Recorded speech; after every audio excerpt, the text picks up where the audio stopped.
Let me tell you all more about our guest today, Swapnil Dalal. He believes that networking is not just about collecting contacts. It's about building real and meaningful connections. Because opportunities don't just knock, they connect. Through powerful networking. Networking is not just a strategy. It is a habit that leads to success. Now ask yourself, why is your business not growing? Even when you are doing everything right? Are you looking for a system that gives you new clients and leads every week? Do you want to turn conversations into clients without spending even a single rupee on advertising? If yes, then you must know Swapnil Dalal. Meet the man behind one of India's fastest growing business networking groups. Swapnil Dalal, the founder member of Me Udyojak. In today's world, every entrepreneur wants connection, growth, and support.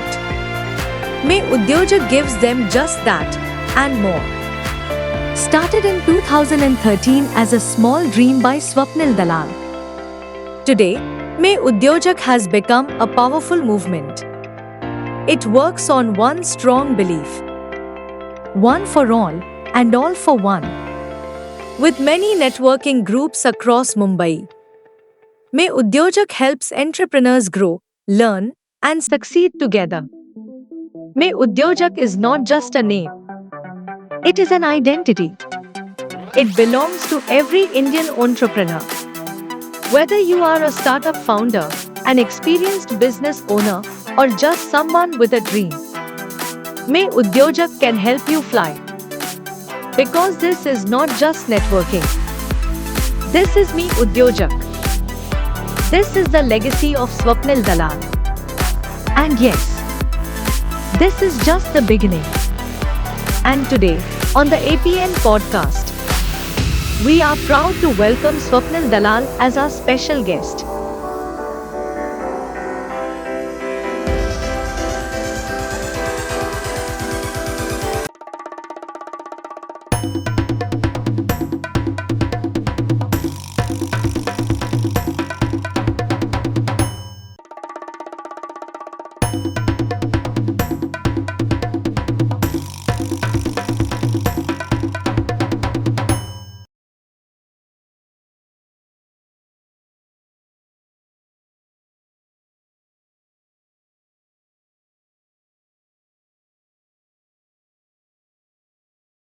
नमस्कार मित्रांनो, the APN show मध्ये मी पराग नेसरीकर तुमच्या सगळ्यांचं स्वागत करतो. आणि हा show आम्ही सुरू करतोय तो असा की आपल्या इथे वेगवेगळे गेस्ट येतात, वेगवेगळ्या फील्डचे गेस्ट येतात. आणि आज आपल्याकडे जे गेस्ट आहेत त्यांचं नाव आहे स्वप्नील दलाल. थँक्यू. नमस्कार. थँक्यू. नमस्कार पराग. फर्स्ट ऑफ ऑल थँक्यू, आमच्या इथे तुम्ही स्टुडिओमध्ये आलात. आणि मस्त सेटअप आहे आणि फॉर्मल मध्ये बोलतोय ना मी, एवढी फॉर्मल गरज नाहीये. काय आपण इनफॉर्मल येस शो आहे हा आपला. आपले प्रेक्षक पण असेच इनफॉर्मल आहेत Yes. आणि दे आर ऑल म्हणजे लव्हिंग पीपल. सो आपण आशा करूया की हा सेशन जो आपला पॉडकास्टचा सुरू केलेला आहे तो इझिली जाईल आरामात Right? जाणार. आणि तुम्हाला यायला काही त्रास झाला नाही? काही नाही All मस्त fine.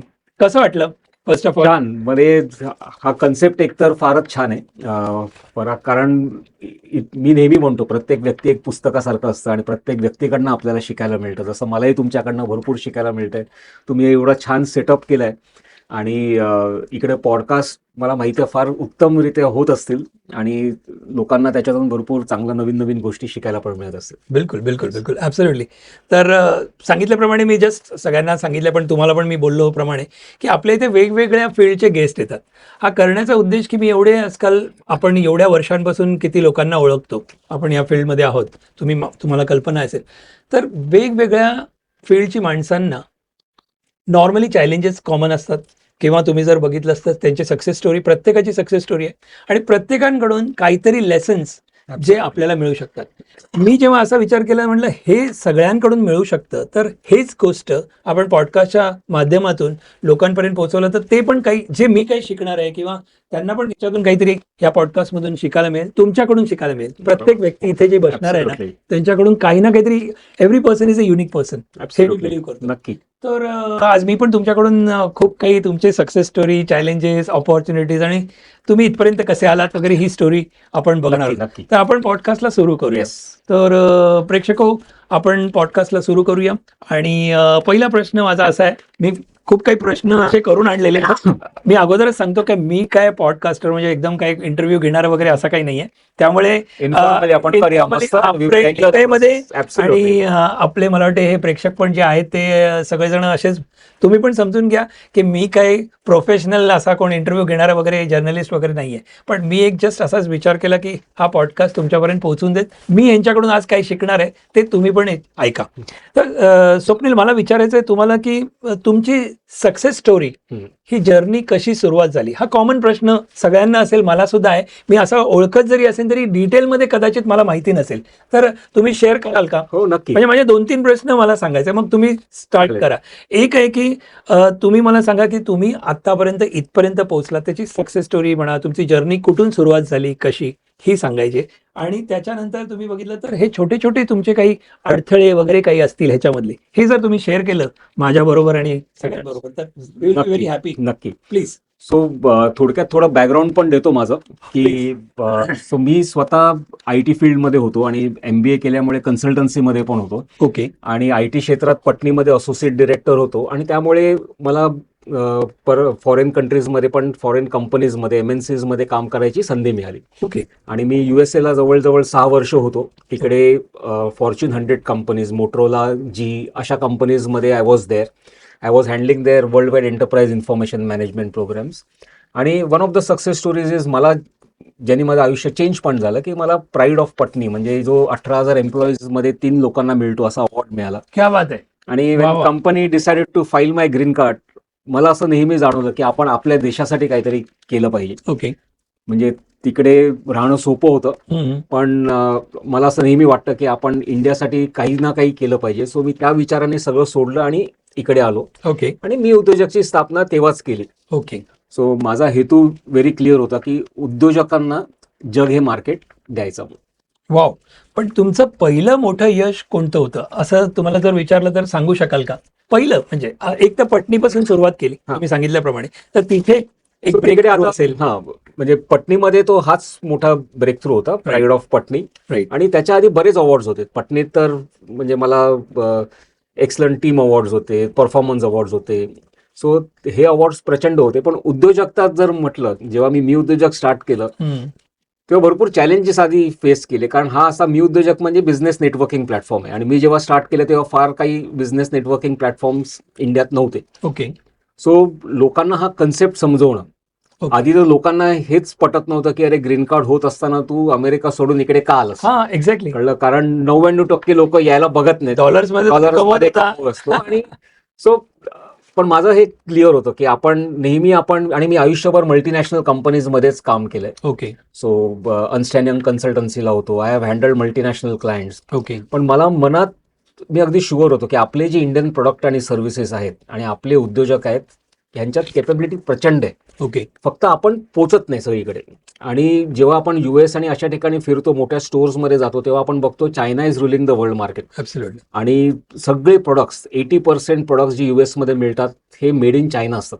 ट्रू. आणि मला नेहमी वाटायचं की अरे मेड इन इंडिया प्रोडक्ट्स का नाहीये. टेक्सटाईल्समध्ये असायचे, सर्व्हिस इंडस्ट्रीजमध्ये वी वर टॉप.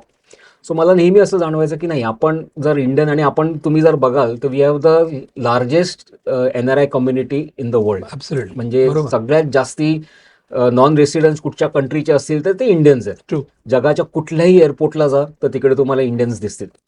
सो आपण ह्या गोष्टींचा फायदा का नाही घेऊ शकत. आणि त्या हेतूने मी उद्योजक स्थापना केली. आणि मला असं पहिल्यांदी यश, जेव्हा मी माझा पहिला चॅप्टर लॉन्च केला, तो माझ्यासाठी फार स्पेशल होता. कारण तेव्हा तो कन्सेप्ट लोकांना समजवणं आणि त्यांना ते ॲग्री करून देणं की हे तुमच्या आयुष्यात ह्यानी फरक पडू शकतो.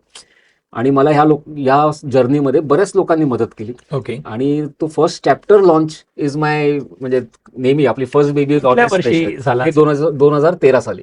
2013 साली. पण त्याच्या अगोदर मी एक प्रश्न विचारू का, हा. की मी उद्योजक हे नाव हा. तुम्हाला सुचलं कसं, एक. हम्म. आणि दुसरी गोष्ट, या नावाची आणि या बिझनेसची, तुम्हाला बिझनेस नेटवर्कची जी सुरुवात विचार आला, हा. तो पहिला विचार तुम्हाला आठवतो का, की हो, कुठे आला हो. आणि कशामुळे आला? सो मी जसं बोललो, US मध्ये जेव्हा होतो, अमेरिकेत जेव्हा होतो, आणि मी बोललो की हे प्रोडक्ट्स, आणि आपले तिकडे बरेच आपले महाराष्ट्र काय म्हणतात त्याला, मराठी लोकांची मंडळ वगैरे. मंडळ हो आहे, हो, भरपूर आहे. गुजराती मंडळ आहेत, आणि बिलकुल. मी बराच प्रयत्न केला तिकडे की आपल्या लोकांना तिकडे मार्केट मिळू शकतं का. हम्म. पण ते तेवढं शक्य नव्हतं तेव्हा, म्हणून मी म्हटलं आपण इकडेच येऊन त्याची सुरुवात करूया. आणि मी उद्योजक का, तर माझं क्लिअर होतं, भारतात जो म्हणतो मी उद्योजक आहे त्याचं मी उद्योजक आहे. ओके. सो या हेतूने मी त्याची सुरुवात केली.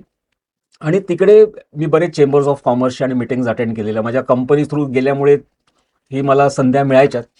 सो मला हे कळलं की नेटवर्किंगमध्ये भरपूर गोष्टी होऊ शकतात जर चांगल्या रीतीने आणि प्रॉपर प्रोफेशनल वेनी केलं तर. ओके. नुसतं मीटिंग्स करायच्या म्हणून केल्या तर ते होत नाही. ओके. सो तसं मी उद्योजकची सुरुवात झाली की मला एक प्लॅटफॉर्म द्यायचा होता उद्योजकांना, जो मोर लाईक अ फॅमिली असेल, म्हणजे फार कोझीनेस असेल त्याच्यात, पण इट शुड बी प्रोफेशनल आणि it should be stress free. Okay. म्हणजे तिकडे येताना व्यक्तीला असं दडपण नसलं आलं पाहिजे कुठचं. बरोबर बरोबर. पण सांगू शकाल का, की आता असे बिझनेस नेटवर्किंग प्लॅटफॉर्म मला पण माहिती आहे, तुम्हाला पण माहिती आहे, आणि लोकांना जे बघतायत पाहतायत त्यांना पण माहिती आहे, पण असं काही सांगू शकता की बाकीच्यांपेक्षा आपलं काहीतरी नेटवर्किंग जरा वेगळं आहे? आणि त्याबरोबर एक प्रश्न, की कोण जॉईन होऊ शकतं या मी उद्योजक, म्हणजे मला जॉईन व्हायचं आहे, किंवा आपल्यासारखे कोण नवीन एंटरप्रिनर असतील, किंवा तुम्ही जर गाईड केलं तर बरं होईल. सगळ्यात मोठा फरक, एक तर मी जसं म्हणतो, आणि आय टेक प्राईड की इट्स अन इंडियन कंपनी मी उद्योजक, आणि we take pride in it. Second, आणि हा सगळ्यात महत्वाचा जो USP म्हणतो मी उद्योजकचा, जो बाकी कुठल्याच नेटवर्किंग क्लबला नाहीये, तो म्हणजे एक्सक्लुझिव्हिटी. म्हणजे आमच्या इकडे एका चॅप्टरमध्ये एका कॅटेगरीचा एकच उद्योजक असू शकतो. ओके.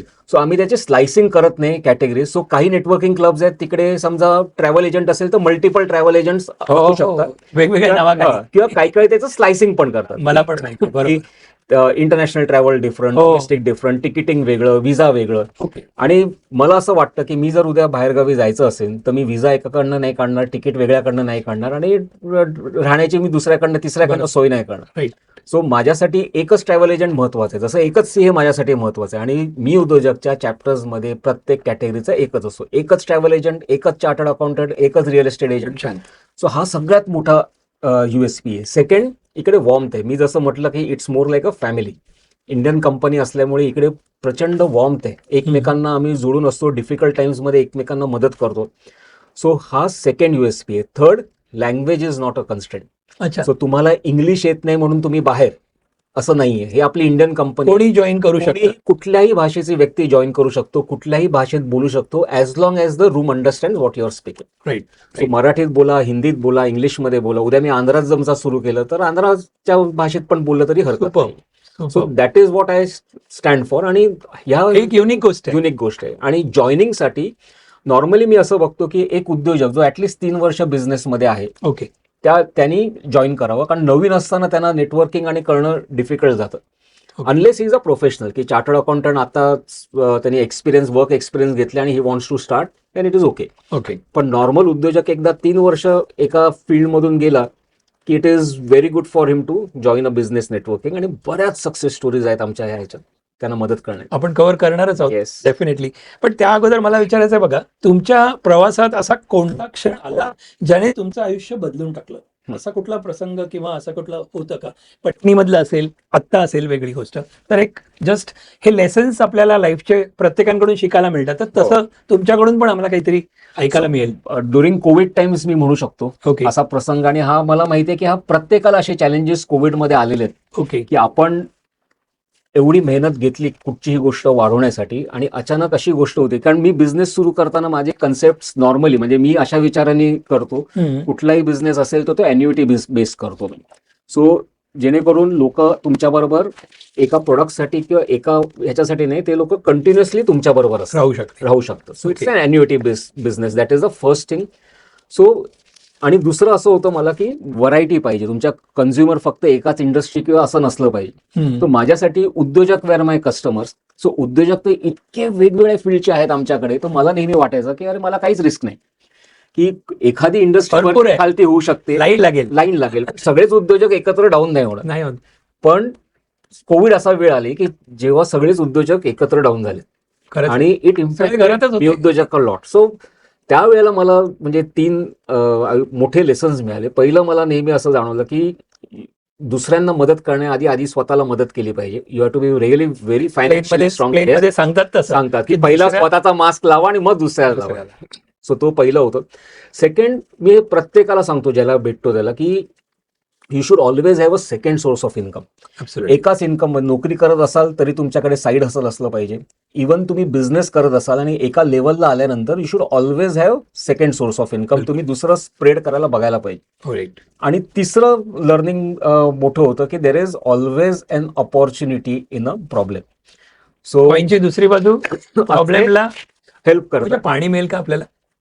पाणी मिळेल आहे ना. Yeah. सो जरा पाणी- त्याच्यातून माझा दुसरा बिझनेस जो 10x टास्क आहे त्याचा जन्म झाला. हो. अच्छा, त्यावेळेला त्यावेळेलाच झाला. मी स्वतः युज करतो Use त्यामुळे करतो. I am a So- very happy customer, you can say. So तो कोविड टाइम्सला मी त्याच्यावर जोर दिला. त्याच्या आधीच सुरू झालेला 1-2 वर्ष आधी. ओके. पण मी उद्योजक तेव्हा चांगल्या वेनी जात होतं.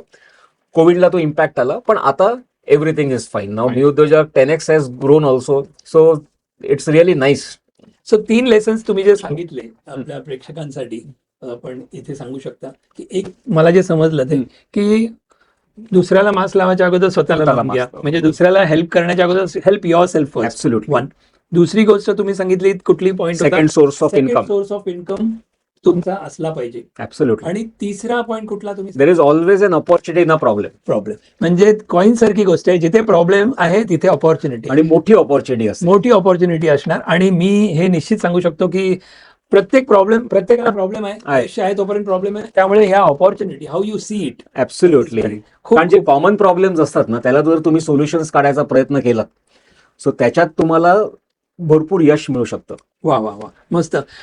एक प्रश्न असा की लहानपणीचे तुमचे कोणते असे संस्कार होते? हा प्रश्न माझ्या टीमनी पण काढला, त्यामुळे मी बघून पण वाचतोय. ओके. तर लहानपणी ते तुमचे कोणते असे संस्कार किंवा अनुभव तुमच्या फायनान्सच्या दृष्टिकोनातून प्रभाव पाडणारे ठरले? आता जसं की तुम्ही पटनीमध्ये होतात त्यावेळेला एक वेगळं लाईफस्टाईल असेल, बरोबर. त्याच्या अगोदर सुरुवात केली पटनीमध्ये जायच्या अगोदर तो एक वेगळं असेल, आणि त्याच्यानंतर तुम्ही तिथून इथे आलात, डॉलरच्या ऐवजी रुपीजमध्येच बरोबर. तुम्ही म्हणून इथे आलात, तर इथे काहीतरी. पण ह्या बेस लाईन जो फाउंडेशन आपण म्हणतो, तर असे तुमचे कुठले लहानपणापासूनचे संस्कार जे पैशाच्या रूपाने पण हेल्प झाली स्टँड बायच्या दृष्टीने? सी सगळ्यात म्हणजे आपण जे म्हणतो लहान असल्यापासून हेच शिकवण्यात आलं की अंतरून बघून पाय पसरावे. True, true. आणि सगळ्यात महत्वाचं जे इन्कम मिळतं त्याप्रमाणेच एक्सपेन्स आपण केलं पाहिजे. म्हणजे सेव्हिंग्स दर महिन्याला हे एवढं झालंच पाहिजे, हे आधीपासूनच आईने आम्हाला सांगितलेलं होतं की Okay. एक्सपेन्स त्याप्रमाणे ऍडजस्ट केला आई पाहिजे. Was first Guru. I was first गुरु. आणि Right. त्याचा उपयोग प्रचंड झाला. म्हणजे आणि कन्सिस्टन्सी. Right. म्हणजे कुठच्याही गोष्टीला सातत्य हे महत्वाचं आहे. तुम्ही आज एक गोष्ट केली आणि उद्या ती थांबली तर त्याला काही अर्थ नाहीये. बरोबर. एकदा त्याच्यात गेल्यामुळे, कारण या सगळ्या गोष्टींचा लॉंग टर्म मध्ये फायदा होतो हे पण सांगितलं. आता लहान असताना तुम्ही म्हणाल तर तेव्हा आताचे जे काय म्हणतात त्याला म्युच्युअल फंड, इन्शुरन्स हा प्रकार तेवढा नव्हता. पण recurring deposit was the another way. हो बरोबर. PPF was Savings another. होता. सेव्हिंग्स आईने ते शिकवलं पण ते शिकवलं की savings आहे. इमर्जन्सीला ते सेव्हिंग्स तरी असलं पाहिजे. असलं पाहिजे. त्यावेळेला त्याचं महत्व कळलं. आणि नंतर जसं मी स्वतः MBA फायनान्स झाल्यामुळे किंवा DBA फ्रॉम ICFI झाल्यामुळे मला फायनान्सची आवड प्रचंड निर्माण झाली. मी स्वतः इक्विटी रिसर्च बारिंग्स मध्ये पण क्या बात आहे. इंटर्नशिप केलेली बँक ऑफ बारिंग्स मध्ये, बारिंग सिक्युरिटीज मध्ये. आणि ते फील्ड माझं प्रचंड आवडीचं आहे. अच्छा. कुठलं? इक्विटी रिसर्च आणि शेअर्स ट्रेडिंग हे मला फार आवडतं. इक्विटीमध्ये पण इन्व्हेस्ट करता? येस, करतो. आवड आहे. आवड आहे मला स्वतःला प्रचंड आवड आहे. इक्विटीची भीती वाटत नाही? नाही वाटत. कारण आपल्या प्रेक्षकांना सांगा, इक्विटीची त्यांना भीती वाटत असेल तर त्यांना काय सांगाल? म्हणजे काय करायला कसं पाहिजे? माहितीये, प्रत्येकाची भीती वेगळी असते. प्रत्येकाची भीती वेगळी असते. एक तर स्वतःहून छोट्या वेळी स्टार्ट करा. पण सगळ्यात महत्वाचं मी नेहमी म्हणतो की कुठलीही नवीन गोष्ट ज्याच्यात आपल्याला ज्ञान नाहीये तर अशा व्यक्तीची मदत घ्या ज्याला त्या फील्डचं ज्ञान आहे. ओके. आता इक्विटी आपण घाबरतो का रिस्कसाठी, पण ही रिस्क हँडल कशी केली पाहिजे आणि किती अमाऊंट तुम्ही ती रिस्क घेऊ शकतात हे गाईड करायला तुम्हाला चांगली मला वाटतं ऍडवायझर किंवा प्लॅनिंगची गरज आहे. पण अख्खं म्हणजे you don't keep all the eggs in one basket. सगळंच मी सांगणार नाही तुम्ही इक्विटीमध्ये टाका म्हणून, पण at least certain part you should keep it in equity असं माझं म्हणणं आहे. कारण त्यांनी ग्रोथ चांगली येते. इव्हन इक्विटीमध्ये SIP पण करू शकतात तुम्ही, बरोबर. पण किती करायची, काय करायची, हे मात्र गायडन्स फार गरजेचं आहे त्यासाठी. म्हणजे असं स्वतःच्या मनाने करणं, अनलेस तुम्ही त्या फील्डचे आहात तर गोष्ट वेगळी, बरोबर. पण नाहीतर मला वाटतं ते गायडन्स फार जरुरी प्रत्येकाला आहे. एक डॉक्टर असलेला बरा, डॉक्टर असलेला आणि मेंटर Family असलेला doctor बरा. कोणी असेल. कारण जसं मी उद्योजकतात, मी बरेच उद्योजकांना मेंटरिंग करतो, तसं एक्झॅक्टली. फायनान्समध्ये पण इट इज रिक्वायर्ड. कुठलीही गोष्ट ज्याचं आपल्याला ज्ञान नाहीये, हे चांगल्या व्यक्तीकडनं केलं तर त्याचा फायदा प्रचंड होतो. वा, खूप छान. तुमच्या यशाच्या प्रवासात तुम्हाला साथ देणारे असे कोण होते आणि त्यांचा कसा उपयोग झाला हे सांगू शकाल का? नक्की. एक तर पहिलं माझी बायको, कारण एक कोझी जॉब US सोडून ते पण ऐकत इकडे येणं हे सोपं नाहीये. कारण 99% लोक परत यायला बघत नाहीत. ओके. आणि ती साथ द्यायला तयार होणं, तिकडचं सगळं सोडून इकडे येऊन शून्यातून उभं करणं हे फार कठीण आहे. पण ते तिकडे पण तिने साथ दिली. एवढं मी असोसिएट डिरेक्टर होतो, हँडलिंग $22 मिलियन क्लायंट्स. ते सोडून एखादी गोष्ट जी माझं पॅशन आहे म्हणून सुरुवात करणं, हे करण्यासाठी पण तिने साथ दिली. ओके. आणि एक अतुल राजोळी म्हणून पण आहेत लक्षवेध, ज्यांच्याकडनं मी उद्योजकतेबद्दल ट्रेनिंग घेतलं. काय नाव त्यांचं? अतुल राजोळी. लक्षवेध म्हणून त्यांची इन्स्टिट्यूट आहे. वा. त्यांनी पण ह्या जर्नीमध्ये प्रचंड माझी हे केली. ते आणि काय करतात नक्की? ते तुम्ही बिझनेस सुरुवात केली, हे मी उद्योजकचं अगोदर पटणीमध्ये होता, त्याच्यानंतर मी उद्योजक मध्ये तुम्ही सुरुवात केली स्वतःची. पण कोणीतरी फसवलं किंवा अडथळा आणला असा असे काही अनुभव आले का, आणि त्यातून तुम्ही काही शिकू शकलात का? कारण प्रत्येक आता हे जे कोणी आपण पाहतायत, मी सुद्धा माझ्या आयुष्यामध्ये काही ना काही सुरुवात करताना असे अडथळे येतात. पण काही चांगले असतात हात आणि काही मध्ये अडथळे आणतात, पण त्याच्यामधून तुम्ही मात देऊन पुढे कसे गेलात आणि असे काही अनुभव आले का? आले ना, नक्की आलेत. मी नेहमी सांगतो की आय हॅव बीन एकदम गोल्डन किड. कारण मला आयुष्यभर चांगलीच लोक भेटलीत. वा. आणि खरंच म्हणजे I have been lucky that way. स्कूलमध्ये म्हणा, कॉलेज, जिकडे काम केले एवढ्या कंपनीजमध्ये, I was always surrounded by good people. आता मी जेव्हा उद्योजकता सुरुवात करायची झाली, सो ह्याचा ऍडव्हान्टेज पण आहे आणि डिसएडव्हान्टेज पण आहे. कारण जेव्हा तुम्हाला सगळी चांगली लोक भेटतात तेव्हा तुम्ही लोकांचं जजमेंट प्रॉपर करतात असं नाही. बरोबर. कारण सगळेच चांगले आहेत. सो कोणतरी कधी वाईट मिळालंच नाही, तुम्हाला भेटलाच नाही, अनुभवच नाही तर तुम्ही you start trusting everyone. Exactly. So मी जेव्हा हे सुरुवात करायचं मी म्हटलं, तेव्हा आधी पण अशी एक व्यक्ती होती, मी नाव नाही घेणार त्यांचं, पण त्यांना पण ह्याच कन्सेप्टवर सुरू करायचं होतं. आणि त्यांनी माझ्या आधी तो प्रयत्न केलेला आणि त्यांनी मला सांगितलं की स्वप्नील तुम्ही मला जॉईन करा. सो मी हरकत नाही म्हटलं. पण त्यांनी काय केलं, एक प्रोग्राम ठेवला, लोकांकडनं पैसे घेतले आणि गायब झाले. अरे बापरे. आता गायब झाल्यानंतर ज्यांच्याकडनं त्यांनी पैसे घेतले ते त्याच्यावर पोलीस केस करायला निघाले. आणि मग ते व्यक्ती माझ्याकडे आले आणि म्हटलं, अरे स्वप्नील, मला आता जस्ट मुलगी झाली आहे आणि मला आता पोलीस केस करतायत, तर मला हे पैसे दे, मी लोकांचे रिटर्न करतो, मी तुला आठवड्याभरात पैसे देईन. आता मी अगदी सिम्पल, मी म्हटलं जसं सगळ्यांवर विश्वास ठेवायचा, US आलेलो होतो म्हणून मी त्याला ती अमाऊंट दिली. आणि तुमचा स्वभाव पण एवढा सॉफ्ट आहे की कोणी ऍडव्हान्टेज घेऊ शकतो, की असं कोणतरी म्हणजे चांगलं, म्हणजे अशा वाईट कंडिशन मध्ये आहे म्हटल्यावर मी लगेच ओपन आउट होऊन जातो. सो मी दिले त्याला पैसे आणि त्या व्यक्तीने डुबवले. आठवड्याभराने तो काही आलाच नाही आणि नंतर मिळाले मला 2-3 महिन्याने, पण ते अर्धेच मिळाले. पण ह्यातून मी एक नक्की शिकलो, म्हणजे मी नेहमी म्हणतो की देवाने तो मला धडा दिला की पटकन विश्वास इमिजिएटली ठेवू नको. कोणतरी आलं म्हणून नाहीये, you just understand the background. आणि उद्योजकता जेव्हा आपण सुरू करतो तेव्हा आपलं नाव फार महत्वाचं असतं आणि you have to be very careful how you behave. True. So हे 2 मोठे धडे मला त्याला मिळाले आणि then I became very careful. म्हणजे नंतर पुढच्या जर्नीत कधी हा ऑल फाईन. Absolutely fine. हे झालं मी उद्योजक. तुम्ही अगोदर पटणीमध्ये पण होतात, तर तिथे असताना तुम्ही you can say you wear as a salaried म्हणा किंवा आपण काम करण्याच्या हिशोबाने हा स्वतःचा बिझनेस झाला, हा अनुभव आला. पण तिकडे सुद्धा तुम्हाला असे कधी, कारण का तुम्हाला अवॉर्ड मिळाला एवढ्या माणसांमध्ये, तर जेलसी हा एक प्रकार असतो, कॉम्पिटिशन अजिबात नाही. असं काय अनुभव आला का? नाही, आय वॉज रिअली लकी. आणि मी नेहमी म्हणतो Patni was like a golden ride for me. आणि खरंच पटणीमधली लोक फार चांगली होती आणि मला चांगला एक्सपिरियन्स मिळाला. म्हणजे मी एका सॉफ्टवेअर इंजिनिअरहून असोसिएट डिरेक्टर मी 10 वर्षात बनलो तिकडे. मला एवढे अवॉर्ड्स मिळाले, पण ह्याच्यात माझ्या सिनियर्सची, माझ्या कलिग्सची आणि माझ्या टीम मेंबर्सची पण साथ होती. त्याशिवाय हे शक्यच नव्हतं. आणि मी I have been very lucky right from childhood ह्या बाबतीत मी म्हणतो. आणि अजूनही I am already surrounded by good people. आणि तुम्ही मगाशी एक प्रश्न मला केला की सक्सेसमध्ये आणि कोणी मदत केली आहे, हो हो. आणि जी सगळ्यात जास्ती मदत केली आहे ती म्हणजे एक व्यक्ती अमित मांजरेकर म्हणून. आता त्यांनी मला ना एक लाईन सांगितली. मी जेव्हा सुरुवात केली ही व्यक्ती मला कंटिन्युअस मदत करत होती. मी त्याला जाऊन भेटलो आणि म्हटलं, अरे अमित तू एवढं करतोयस माझ्यासाठी. मदत म्हणजे काय नक्की हे लोकांना process- कळलं पाहिजे. हा, मदत किंवा सगळ्यांना की मदत म्हणजे पैशाचीच असते असं नाही. नाही पैशाचीच असं नाही, मॉरल सपोर्ट, मॉरल सपोर्ट आणि इमोशनल सपोर्ट असतो. He was a second generation entrepreneur. हा, कळलं. आणि अतुलनीच त्याला मला इंट्रोड्यूस केलेलं की याला मदत कर म्हणून. आणि ह्याला त्याचा प्रायर एक्सपिरियन्स होता. ओके. पण सेल्फलेस मदत जी म्हणतात ती ह्या व्यक्तीमुळे मला कळली. आणि छान. हे कसं प्रोसेस केलं पाहिजे, ह्याला आपण कसं अप्रोच केलं पाहिजे. कारण आम्ही कम्प्लिटली उद्योजक जेव्हा नवीन असतो तेव्हा ह्या गोष्टी आपल्याला माहिती नसतात स्टार्टिंग. अगदी अगदी बरोबर. ऍडव्हान्टेज माझ्या बॅकग्राऊंडचा होता प्रोसेसेसच्या बाबतीत. पण तरी जेव्हा मी सुरुवात केली तेव्हा कोणतरी पाहिजे की जे आपल्याला मदत करू शकतो. बरोबर. सो तेव्हा जेव्हा मी विचारलं, अरे अमित तू एवढं करतोयस, मी तुला आता काही देऊ शकत नाहीस, तर मी काय करू.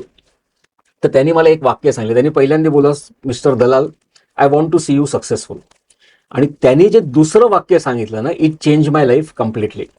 त्यांनी एक सांगितलं की सर, एक झिग झॅगलर म्हणून फेमस मोटिवेशनल स्पीकर आहे, ऍब्सोल्युटली. ते म्हणतात की if you want to be successful in your life you have to make enough people successful in their life. क्या बात आहे.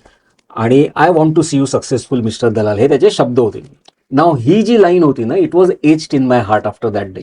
आणि तेव्हापासून आजपर्यंत माझा एकही दिवस जात नाही, मी रात्री नेहमी हा विचार करतो की आज मी कोणाच्या सक्सेसमध्ये मी हातभार लावलो. क्या बात आहे. आणि every day I manage to help one or some or the other person. तुमचं कामच तसं आहे. कामच उद्योजक म्हणजे आमचं- सगळ्या उद्योजकांना तुम्ही प्रेरित उद्योजक करता, हेल्प करता आणि इनडायरेक्टली नेटवर्किंग आणि आमचं मिशनच तेच आहे, तेच आहे. Help each other and grow grow together. Together. So So, so nice. It is something which is very close to my heart. आणि अशा तऱ्हेने ही मदत होते. आणि माझे जे मेंबर्स आहेत, टीम मेंबर्स आहेत, जे आता 13 वर्ष मी उद्योजक बरोबर आहेत, ह्या लोकांनी पण भरपूर मदत केली आहे. म्हणजे मी उद्योजक जे काय आहे ना, हे मी त्या सगळ्यांना क्रेडिट देतो, कारण हे एकट्याचं नाहीये. प्रत्येक जण is contributing in his own way हो हो. टू मी उद्योजक. Very nice. तुमच्या प्रवासात अशा कोणत्या भावना तुम्हाला सतत प्रेरित करत होत्या हे सांगू शकाल. म्हणजे एक प्रत्येकाचा स्वभाव असतो, पण आपण इमोशनल असतो वेगवेगळ्या रूपाने. रूपाने बरोबर. तर अशा कुठल्या ऑलवेज इन्स्पायर करत होते, प्रेरित करत होते? नेहमी सांगतो की म्हणजे मी जेव्हा लहान होतो तेव्हा माझे आई is to work in Indian navy, बाबा is to work in Air India. आणि आमच्या घरी बरेच नातेवाईक आमच्याकडे येऊन राहायचे लहान असं, की त्यांना जॉब पाहिजे असेल किंवा शिक्षणाच्या वेळी. सो मी लहान असल्यापासून हे बघितलं की इव्हन मिगर मीन्स मध्ये पण लोकांना मदत करणं. हो. की सो हा स्वभाव ना मला मे बी माझ्या पॅरेंट्स कडनं आला आणि that has really help me की to get that support. Very second, nice. Patriotism म्हणजे इंडियाबद्दल जे फिलिंग आहे. मी जसं बोललो, आई माझी इंडियन नेव्हीमध्ये होती, बाबा एअर इंडियात होते. क्या बात. सो माझी पहिली visit to US was in 1979 वा वा. As a 8 years kid. आणि आठवते. आठवते, कारण आता अमेरिकेत आणि आपल्यात एवढा टेक्नॉलॉजिकली फरक नाहीये, पण 1978 मध्ये बऱ्यापैकी. प्रचंड होता. म्हणजे एक ऑटोमॅटिक डोर तुमच्या समोर उघडणं, हो. वेंडिंग मशीन्स, अंडरग्राऊंड मेट्रो, हे तिकडे त्या काळात, किंवा ह्यूज टॉय शॉप्स, खरंच. हे सगळं तिकडे तेव्हा होतं. आणि आपल्या इकडे तेव्हा फक्त अँबॅसेडर आणि फियाट फक्त होत्यात गाड्या. बरोबर. तिकडे तेव्हा huge range of car. So मला असं Alice in a wonderland moment होतं माझ्यासाठी की अरे वा. जादूच्या नगरीत आलो. वा वा. सो मी त्याच ॲज अन 8 years old किडच मी आईला सांगितलं की आई मला अमेरिकेतच राहायचंय. आता मी जसं बोललो, I was Indian navy. So आईने त्या काळातच मला सांगितलं, स्वप्नील कितीही मोठं आयुष्यात झालं तरी आपलं राष्ट्र पहिलं. वा वा. आता त्या वयात मला त्याचा अर्थ नाही समजला. So I to always aspire की I will be always going abroad. खूप. आणि ते मिळालं. पण जेव्हा ग्रीन कार्ड मिळायची संधी मिळाली तेव्हा मला आईचे शब्द आठवले की आयुष्यात कितीही मोठं झालं तरी आपलं राष्ट्र पहिलं. वा. आणि that is what motivated me to leave everything and come back. So nice, so nice. पण लोकांशी संबंध म्हणजे नेटवर्किंग तुम्ही म्हणताय, कसा तयार केला तिथून? तेव्हा जेव्हा आलात त्यावेळेला सगळं नवीन असेल, खूप गॅप झाला असेल तुम्हाला. किती वर्ष तुम्ही तिथे बाहेर होता? 6 वर्ष. 6 वर्ष. म्हणजे हा गॅप इकडचा होता. तर तुम्ही ते कसा तयार केला आणि त्याचा तुमच्या यशामध्ये कसा उपयोग झाला? एक तर माझा स्वभाव असा असल्यामुळे की मी टीम्स मॅन होतो. म्हणजे नेहमी हा प्रश्न आहे ना, प्रत्येकाला असेल हो. की आज मी बिझनेस सुरू केलाय, आमचा इन्शुरन्स बिझनेस घ्या, कुठलाही बिझनेस घ्या, की माझे क्लायंट मिळणार कुठून. सुरुवात श्री गणेश आहे. मग पहिलं ओळख आता ह्याच्यात पण म्हणजे इथून मी कसं- वेगळ्या विचाराचा आहे ह्या बाबतीत, ओके की नॉर्मली लोकांना असं शिकवलं जातं की तुम्ही बिझनेस सुरू करता ते तुमचे कस्टमर्स तुमच्या ओळखीतले बघा म्हणून. ओके आणि आय एम व्हेरी प्राऊड की माझ्या ओळखीतलं मी कधीच कोणी स्वतःहून मी अप्रोच झालो नाही. सो मला असं नेहमी वाटायचं की मी सांगितल्यामुळे कोणी माझं कस्टमर होणं बरोबर हे म्हणजे मी उपकार घेण्यासारखे आहेत. आणि एवढे जवळचे संबंध आहेत, माझे नातेवाईक म्हणा, शाळेतले मित्र म्हणा, इथले पण बरेच उद्योजक आहेत, पण मी त्यांना कधी असं अप्रोच झालो नाही की तुम्ही मी उद्योजकचे मेंबर बना. ओके कारण मला हे क्लिअर होतं मी सांगितलं म्हणून होणं, नातेवाईकांमध्ये नातेवाईकांमध्ये मी झालो असं नाही. असं नाहीये. ओके मी उद्योजकला त्या लेवलला नेईन की त्या लोकांनी विचारलं पाहिजे अरे मेंबर कसं बनलं पाहिजे. सो माझ्यासाठी जे पहिले कस्टमर्स होते ते आधी स्टार्टिंगला अतुलनी पण मदत केली भरपूर. आणि प्रोसेस आणि I was always good communicating with people. Okay so लोकांबरोबर राहणं, पहिली सुरुवात तुम्ही आल्यावर स्टार्ट केली ती कशी नवीन कस्टमर्सला भेटूनच सगळ्यांना कसे भेटून डायरेक्टली कोणाला जाऊन भेटत होतात तुम्ही? उद्योजकांची लिस्ट काढायचो आम्ही, ओके. किंवा ते ट्रेनिंग जे मी अटेंड कुठून करायचो काढायचं तुम्ही असं? आता लक्ष वेधलं मी जसं बोललो तिकडे उद्योजकच होते सगळे. ओके. माझे पहिले जे होते चॅप्टर मेंबर्स ते अतुलनी पण भरपूर मदत केली की या लोकांना घे म्हणून आणि ओके. मग आपण सुरुवात करू. ओके आणि नंतर त्यांच्या ओळखीने I am a head of a reference organization. Exactly कळलं. सो रेफरन्सेस कसे कोणाकडनं काढायचे आपल्या बिझनेससाठी हे मला हे समजतं. आणि त्या वेनीच म्हणजे references really help. Okay so मला आय एम रिअली हॅपी की जे काय आहेत मेंबर्स हे सगळे मला रेफरन्सेसनेच मिळालेले आहेत. खूप छान. So that is a biggest advantage actually. So तुम्ही रेफरन्सेसवर काम केलं आणि हा अनुभव सगळ्यांना मिळतो की एक्झिस्टिंग कस्टमर्स तुमचे हे तुम्हाला नेहमी रेफरन्सेस देत राहतात. वा पण चांगल्या म्हणजे चांगल्या व्यावसायिक संबंध टिकवण्यासाठी तुम्ही कोणत्या गोष्टी नॉर्मली करत असता? सी हे एक कॉमन प्रश्न आहे. सगळ्यात महत्वाचं ना की मी जसं म्हणतो मी उद्योजक हे 4 पिलर्सवर आहे. आणि first pillar is family. Okay okay. Second is education, third community business आणि fourth is community. Okay so जेव्हा मी फॅमिली म्हणतो तर फॅमिलीचं पहिलं असतं की आपण एकमेकांना मदत केली पाहिजे. कळलं. त्यांच्या डिफिकल्ट टाइम्समध्ये आपण त्यांच्याबरोबर असणं हे गरजेचं आहे. ओके आणि फक्त डिफिकल्ट टाइम्स पण नाही, चांगल्या वेळेला पण एकत्र सेलिब्रेट केलं पाहिजे. आणि ह्या गोष्टी ज्या आहेत ना हे it comes from your heart. So I always feel की मी लगेच लोकांशी बाय हार्ट कनेक्ट होतो. म्हणजे कोणीही जर कस्टमर आहे तो मला कस्टमर वाटतच नाही. Okay it is more like my family. So आणि हे Close approach. क्लोज अप्रोच आणि हे त्या लोकांना पण तेवढंच कळलं. म्हणजे नुसता बिझनेस माइंडनी बाबा यांच्याकडून फायदा होणार आहे उद्या म्हणून बिझनेस न करता नाही. कनेक्ट होणं कनेक्ट होणं गरजेचं आहे. आणि heart to heart. Heart to heart. आणि आपल्या business becomes a byproduct. हा बघा म्हणजे मी हेल्पफुल आहे का आहे तुम्हाला? की नाही. आणि नेटवर्किंगचा कन्सेप्टच तो आहे की तुम्ही रॅपो असा बनवा की लोकांना तुम्हाला स्वतःहून आतून वाटलं पाहिजे की अरे ह्या व्यक्ती आपल्यासाठी एवढं करतोय तर मी पण त्याच्यासाठी केलं पाहिजे. खूप छान. आणि मला वाटतं जो बिझनेस वाढायला मदत झाली आहे हे सगळं त्याच्याचमुळे झालंय. मस्त. पण नवीन व्यावसायिकांसाठी आता आपल्या इकडे नवीन पण असतील जुने पण असतील, पण नवीन व्यावसायिकांसाठी नेटवर्किंगचे महत्व म्हणजे महत्वाचं असं कुठलं गोष्ट त्यांनी पाळली पाहिजे असं तुम्हाला वाटतं? काय आहे म्हणजे? हे फक्त नवीनच नाही, एस्टॅब्लिशला पण म्हणतो. कुठलाही बिझनेस वाढवण्यासाठी सगळ्यात महत्वाची गोष्ट असते की आपण नवीन लोकांना भेटायची संधी मिळाली पाहिजे. आणि मी उद्योजकमध्ये जे येतात लोक त्यांना मी नेहमी सांगतो, जे व्हिजिटर्स असतात, की तुमच्या ऑफिसमध्ये जर तुम्ही ऑफिस केलं तर तुमच्याकडे सातत्याने फुटफॉल असतात का, बाहेरची लोक येतात का तुमच्याकडे? बरोबर. पण नेटवर्किंग मीटिंग्समध्ये सगळेजण प्रयत्न करतात कुठल्या ना कुठल्या गेस्टला आणणं. आणि मी नेहमी असं म्हणतो की perception is enemy of networking. परत एकदा. Perception is enemy of networking. ह्याचा अर्थ काय, मी समजा आता परागनं ओळखत नाही आणि मी पहिल्यांदा भेटतो, माझं सॉफ्टवेअर फील्ड आहे, त्यांचं इन्शुरन्स किंवा कुठल्याही फील्ड असेल. बरोबर. मी जर मनात असा विचार केला की अरे आमच्या दोघात काहीच रिलेशन नाहीये म्हणून मी त्यांना अप्रोचच करत नाही. पण मला हे माहिती नाहीये की त्यांचे शाळेतले मित्र कुठे काम करतात, त्यांचे कॉलेजचे मित्र कुठे काम करतात, ते जिकडे राहतात तिकडची लोक काय करतात, त्यांची मिसेस आहे त्यांचं कॉन्टॅक्ट सर्कल काय आहे, त्यांचे क्लायंट्स कोण आहेत, त्यांचे वेंडर्स कोण आहेत. कळलं.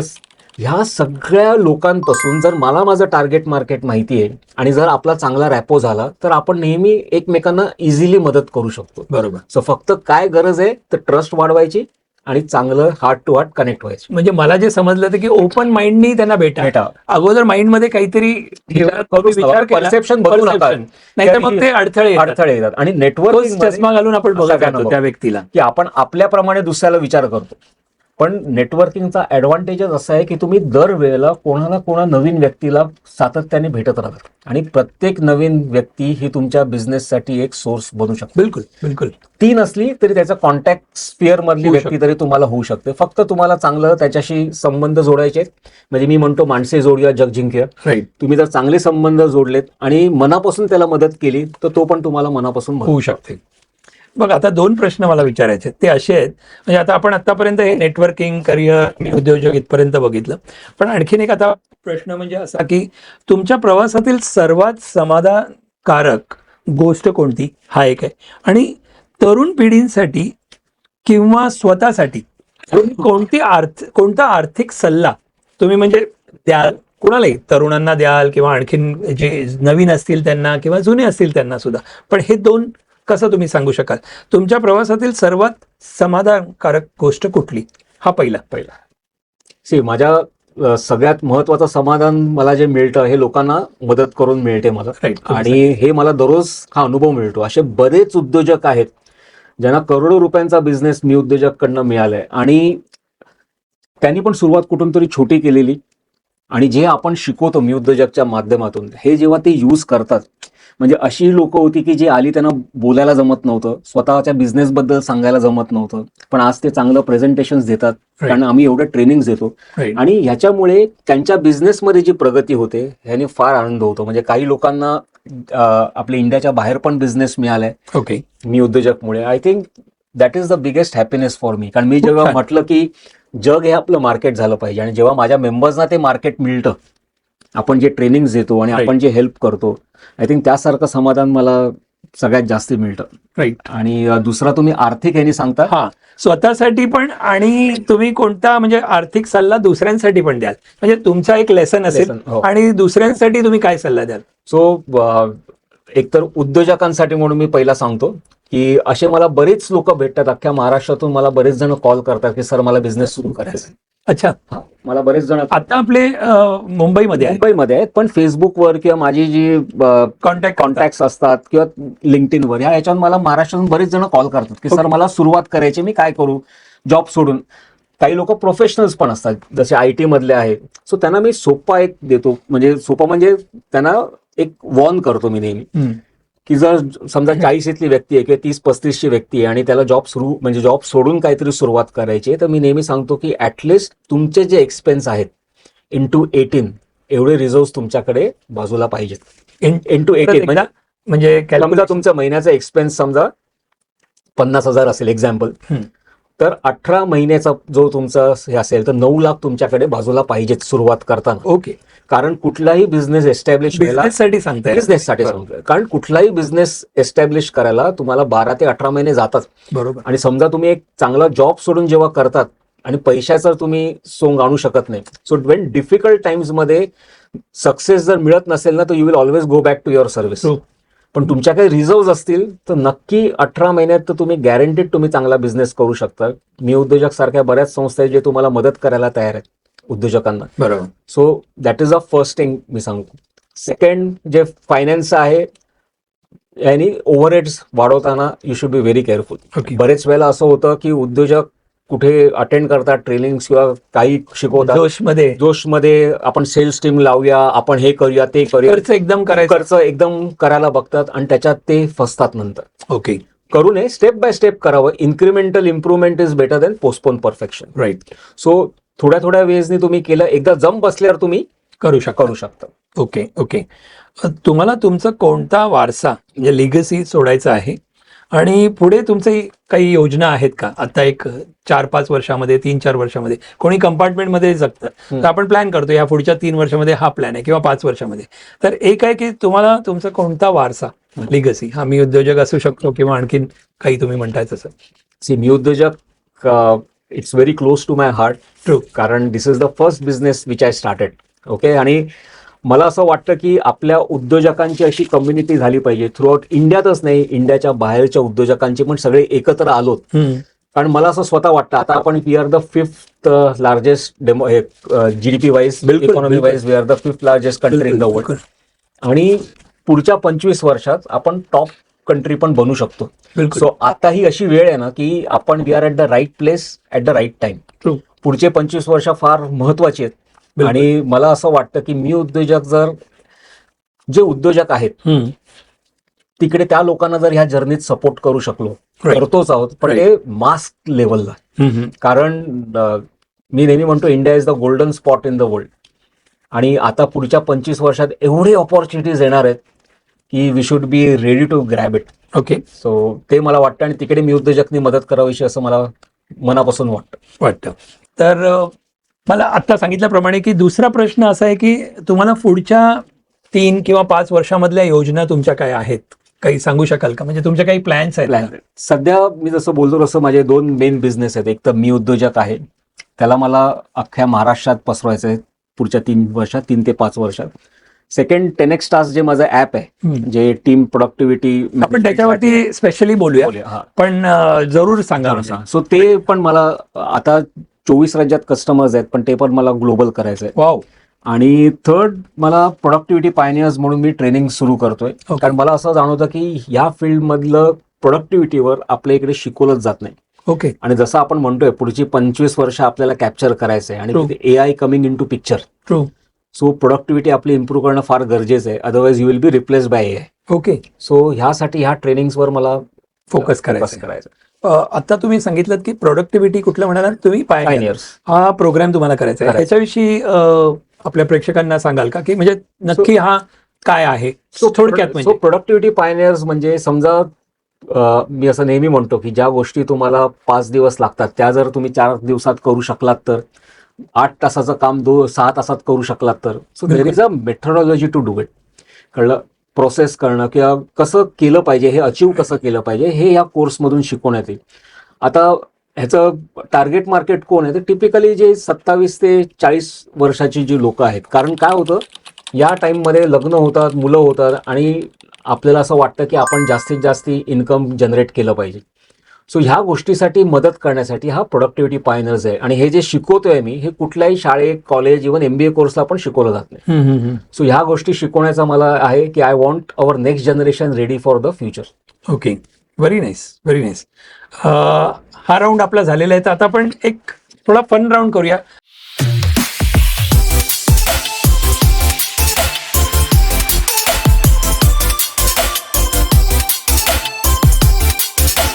सिरियस बोलणं तर झालं, Yes. पण तुम्हाला पर्सनली आणखीन मला ओळखायचं आहे येस. आणि आपल्या प्रेक्षकांना पण तुमच्याविषयी आणखीन जाणून घ्यायचं आहे. तर ती विचार न करता इमिजिएटली उत्तर द्यायची. राईट?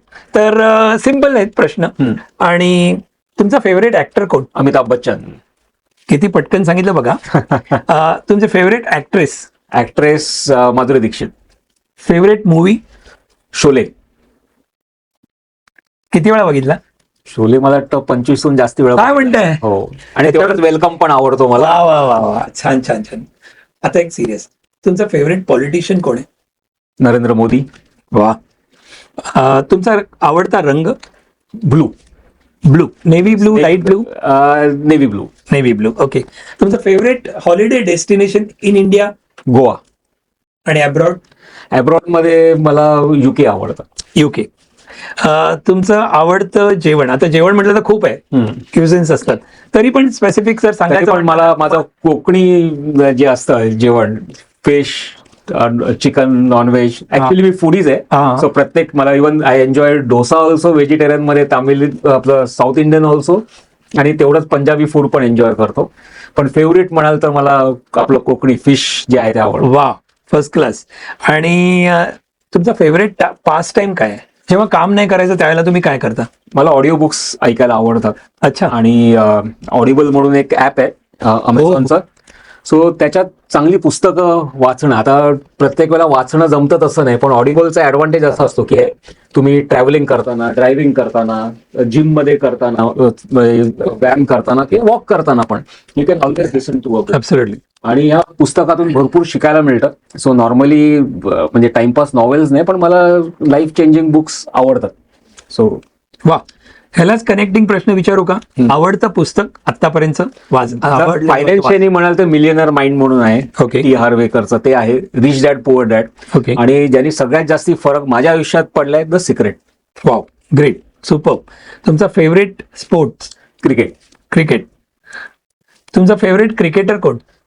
सुनील गावस्कर. एकच? दुसरं सांगितलं तर? सचिन तेंडुलकर. ओके, त्यांना सुद्धा फिश आणि हे खूप हो, आवडतं. आवडतं, फूडी आहेत ते पण.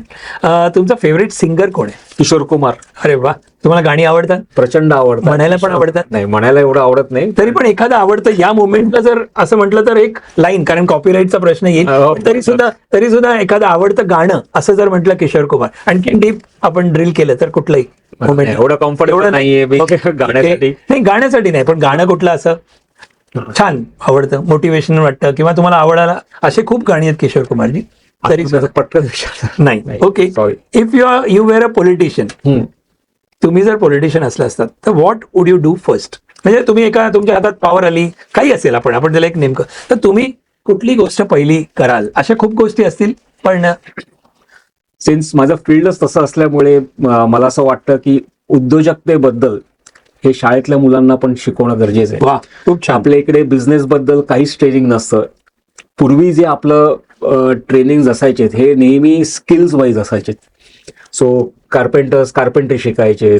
सो प्रत्येक गोष्ट हे स्किल्स. बिलकुलच्या शिक्षणात जास्ती आपण नोकरी करण्यासाठी आपण तयार करतो. बिलकुल. इव्हन MBA पर्यंत पण नोकरीसाठी तुम्ही how can be a good, तुम्हाला चांगलं प्लेसमेंट कसं मिळू शकतं हा विचार केला जातो, रादर दॅन तुम्ही चांगला बिझनेस कसा चालू करू शकता. बरोबर. आणि या गोष्टी शिकवल्याच जात नाहीत कुठेही शाळेत. सो मला जर हा चान्स मिळाला तर नक्कीच उद्योजकता मी डायरेक्शन काहीतरी तुम्ही निश्चित कराल. बघा, असे कोणी विचार असतील तर तुम्ही पण, असं वाटतं मला पण, कारण फायनान्स जसं आपण म्हणतो की शिकवलं जातं, लोकांना शिकवलं जात, फायनान्स म्हणून शिकवलं असं सब्जेक्ट नाहीये. ऍब्सोल्युटली. लाईफचे धक्के खातात लोक आणि मग शिकतात, आणि त्याच्यामध्ये नुकसान होऊनच शिकतात. असं काही जरूर नाही तुम्ही नुकसान केलं मी शिकू शकतो, बरोबर, पण हे केस स्टडी म्हणून जर मुलांपर्यंत पोहोचलं तर दॅट बिकम्स अ फाउंडेशन. पण दॅट इज अनदर थिंग की फायनान्स सारखी महत्वाची गोष्ट ही अजिबातच शिकवली जात नाही शाळेत. खरंच आहे. आणि लाईफ बॅकबोन बघितलं तर फायनान्स, पैसा हा बॅकबोन आहे. बरोबर, ऍब्सोल्युटली. तर आणखीन एक प्रश्न म्हणजे तुमचा रोल मॉडेल कोण आहे का? तुमची मॉडेल असेल किंवा मॉडेल्स असतील? माझं वन ऑफ द माझ्या IT फील्ड मधून असल्यामुळे मला नारायण मूर्ती फार आवडतात. इव्हन बिल गेट्स पण आवडतो. ओके. कारण या दोघांनी एका लेवलला गेल्यानंतर भरपूर चॅरिटी आणि चांगल्या विनी केली. आणि जे मॉडेस्ट राहणं म्हणतात की देर आर सम ऑन्टरप्रेन्योर्स किंवा बिग बिझनेस स्टॅलवर्ड्स जे फ्लॅम्बॉयंट आहेत, बरोबर, दाखवायला आवडतं भरपूर. राईट. आणि some of them are simple. Very simple. They bring a change to the world. So Narayan Murthy आणि बिल गेट्स मला या बाबतीत प्रचंड आवडतं. खूप छान. पाणी घ्या मिलिंद, पाणी द्या ना. पुढे जाऊया आपण. Yes. What things inspire you in your daily life? Simple प्रश्न आहे, पण एवढा सोपं पण नसतो सगळ्यांना. बरोबर आहे. अशा इमिजिएटली सांगितलं तर समजत नाही, पण तरी सुद्धा नॉर्मली तुम्हाला मोटिवेट ठेवण्यासाठी धक्के तर खात असतो आपण लाईफमध्ये, कमी ना कमी, कधीतरी लो हाय असतो आपण, पण अशा वेळेला कुठल्या गोष्टी तुम्हाला मोटिवेट ठेवतात किंवा तुम्हाला इन्स्पायर करतात? इन्स्पायर मला असं वाटतं ना की तुमचं पर्पज ऑफ लाईफ जर क्लिअर असेल तर तुम्हाला इन्स्पिरेशन ऑटोमॅटिक मिळतं. की कारण ते जर लिहिलं असेल तुम्ही प्रॉपर वेने आणि सकाळी जेव्हा तुम्ही ते वाचतात, परत एकदा सांगाल? मला असं वाटतं की पर्पज ऑफ लाईफ तुमचं डिफाईन्ड असणं गरजेचं आहे. का तुम्ही जगतायत, आणि हे फार कमी लोक ते डिफाईन करतात. लोक गोल्स आणि घेतात, पण आपण का जगतोय, हे आयुष्य का जगतोय, आपल्यामुळे आपण काय इम्पॅक्ट आणू शकतो या सोसायटीला, हे जर क्लिअर असेल आणि हे जर वाक्य तुम्ही जर म्हणजे लिहिलंय तुम्ही, हे जर तुम्ही दररोज वाचाल, तुम्हाला मोटिवेशन मिळतं. आणि कुठेही तुम्ही हल्लात, कारण असं नाहीये की it is a smooth ride always. There are lot of challenges which happens. बरोबर. जसं मी बोललो कोविड आणि आलं, पण आपलं जर पर्पज ऑफ लाईफ क्लिअर असेल, राईट, आणि ते अचीव्ह होण्यासाठी सगळंच परफेक्ट झालं पाहिजे असं नाहीये. राईट. तुम्ही थोड्या वेळी पण सुरुवात केली तरी त्यांनी जे मोटिवेशन मिळतं, कारण it is connected to your heart. तर तुम्ही छोट्या वेळी सुरुवात केली तरी तुम्हाला ते मोटिवेशन मिळतं. आणि आय एम लकी, मी जसं बोललो कसं मला लोकांना मदत करायला आवडते आणि मी हे दररोज करू शकतो. मी उद्योजकच्या करतोय. सो म्हणजे तुम्ही इन्स्पायरिंग त्यांना बघून पण होता आणि तुम्ही पण इन्स्पायर करता. सो मला जे शिकायला मिळालं ते असं की किंवा मला इन्स्पिरेशन पाहिजे असेल तर आपण कोणाला तरी इन्स्पायर करावं. बरोबर, जसं म्हणतात की मला जर फुलं पाहिजे असतील तर मी फुलं द्यायला पाहिजे. यायला पाहिजे. बरोबर आहे, मला जे पाहिजे बरोबर. ते मला द्यायला पाहिजे. So automatically I get it. So purpose of life should be very very clear आणि त्याचा उपयोग पडतो आणि छोटा मोठा नाही ना, मोठाच बऱ्यापैकी. असा अनुभव कुठला आलेला आहे का की कधी डाऊनफॉल, म्हणजे डाऊनफॉल इन द सेन्स आपण कधीतरी डिप्रेस असतो, लो असतो बिकॉज ऑफ सर्टन अडथळे असेल काही लाईफची, किंवा मूड आपला डाऊन असतो, त्यावेळेला हेल्प झाली असं काही आहे? अनुभव काय आलेला आहे का? अनुभव प्रचंड झाले. म्हणजे मी स्वतः कोविडमध्ये होतो, कोविड मला स्वतःला झालेलं आणि when I was on oxygen, तेव्हा अख्खं आयुष्य समोर येतं आपल्या.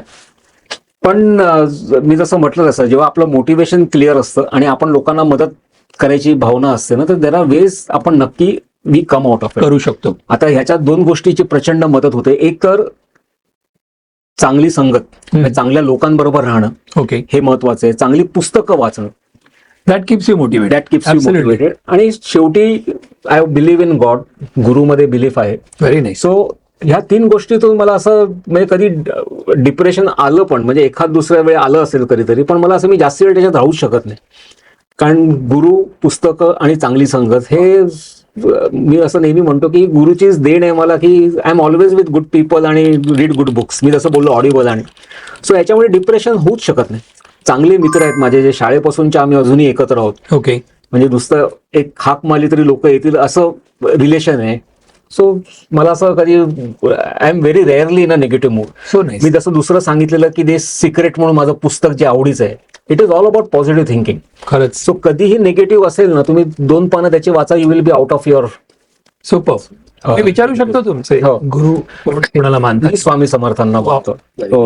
खूप छान छान. आणि खूप अनुभव असतीलच तुम्हाला? प्रचंड अनुभव आहेत. So, म्हणजे आपल्याला दिसू शकतं प्रेक्षकांनो, म्हणजे ऑडियन्स जे कोणी पाहत आहेत, की एका पर्सनॅलिटी डेव्हलप जेव्हा होते त्यावेळेला त्या व्यक्तीकडे किती पैलू असतात.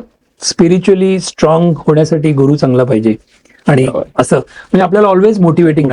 चांगली माणसं पाहिजे, जे तुम्ही सांगितलं. चांगली पुस्तकं पण पाहिजे आजूबाजूला, कारण आपण कधीतरी एकटे असू तर पुस्तक आपल्या बरोबर असतं. चांगलं बघा, चांगलं वाचा, चांगलं ऐका. So absolutely. तर तुम्ही तर ह्या राऊंड मध्ये एकदम फ्लाइंग कलर्स मध्ये आलेल्या. Thank you so much. सो मी क्लॅप करतो, तुम्ही पण क्लॅप करा. Thank you so much. आपण थोड्या वेगळ्या पर्सनलच्या हिशोबाने जाऊया. हा एक राऊंड आहे जो पर्सनल फायनान्सच्या रिलेटेड आहे.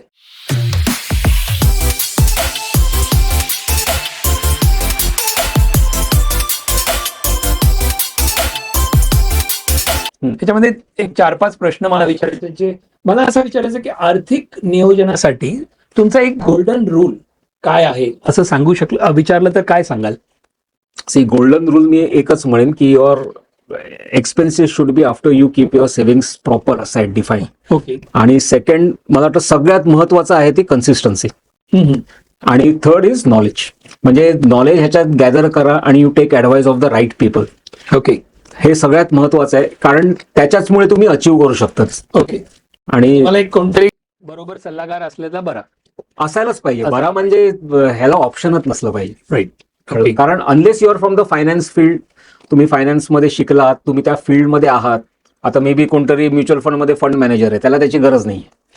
पण जी व्यक्ती या फील्डमध्येच नाहीये त्याला बघा ना. आता तुम्ही जर असं बघितलं तर खरोखर हे एवढे मोठे मोठे लोक, तुम्ही मगाशी नाव घेतलं सचिन तेंडुलकर.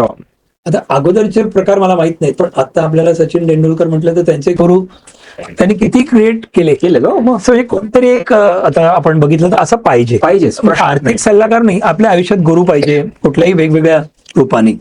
दुसरा, सेव्हिंग्ज, इन्व्हेस्टमेंट करणं आणि खर्च करणं, यामध्ये तुम्ही कसा तोल साधता? नॉर्मली मगाशी सांगितलं तुम्ही की सांभाळून वगैरे, पण तरी सुद्धा हा एक प्रश्न आहे.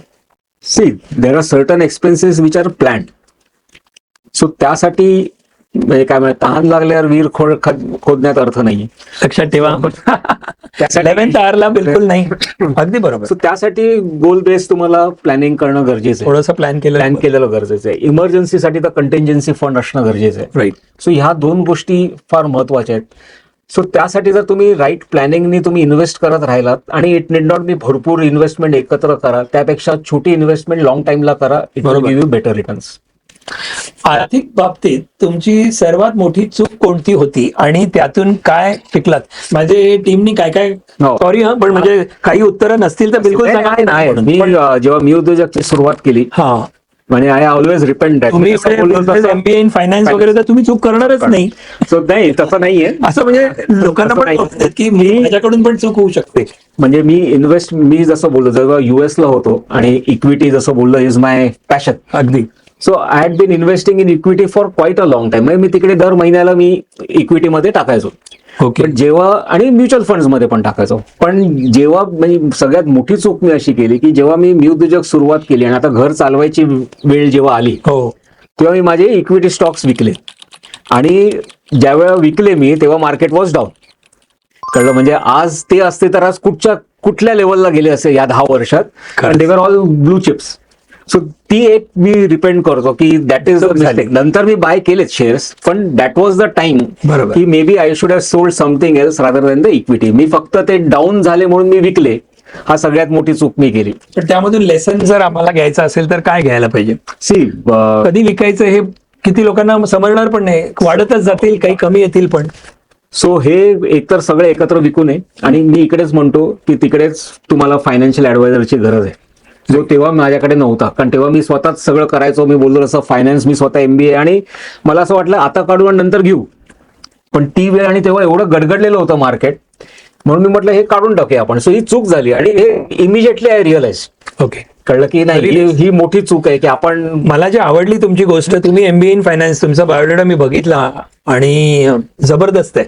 पण एवढं असूनही सुद्धा तुम्ही स्वतः आपण चुकलो तर हे ऍक्सेप्ट होणं पण जरुरी आहे. नाही तर काही वेळेला आपल्या आयुष्यात आपण ऍक्सेप्टच करत नाही आणि तिथेच आपण फिरत राहतो. कसं असतं, आपण जेव्हा बिझनेस नवीन सुरू करतो तेव्हा आपण बऱ्याच गोष्टीत अडकलेलो असतो. अगदी. आणि तेव्हा ह्या गोष्टीवर एवढं ठीक आहे, हे इतकं मी केलंय, हे आता मी परत इझिली करू शकतो. बरोबर. हे कॉन्फिडन्स पण असतो. एक्झॅक्टली. पण ते म्हणजे जी चूक काय झाली की I didn't take the right guidance. मला वाटलं म्हणून मी विकून टाकलो. वा.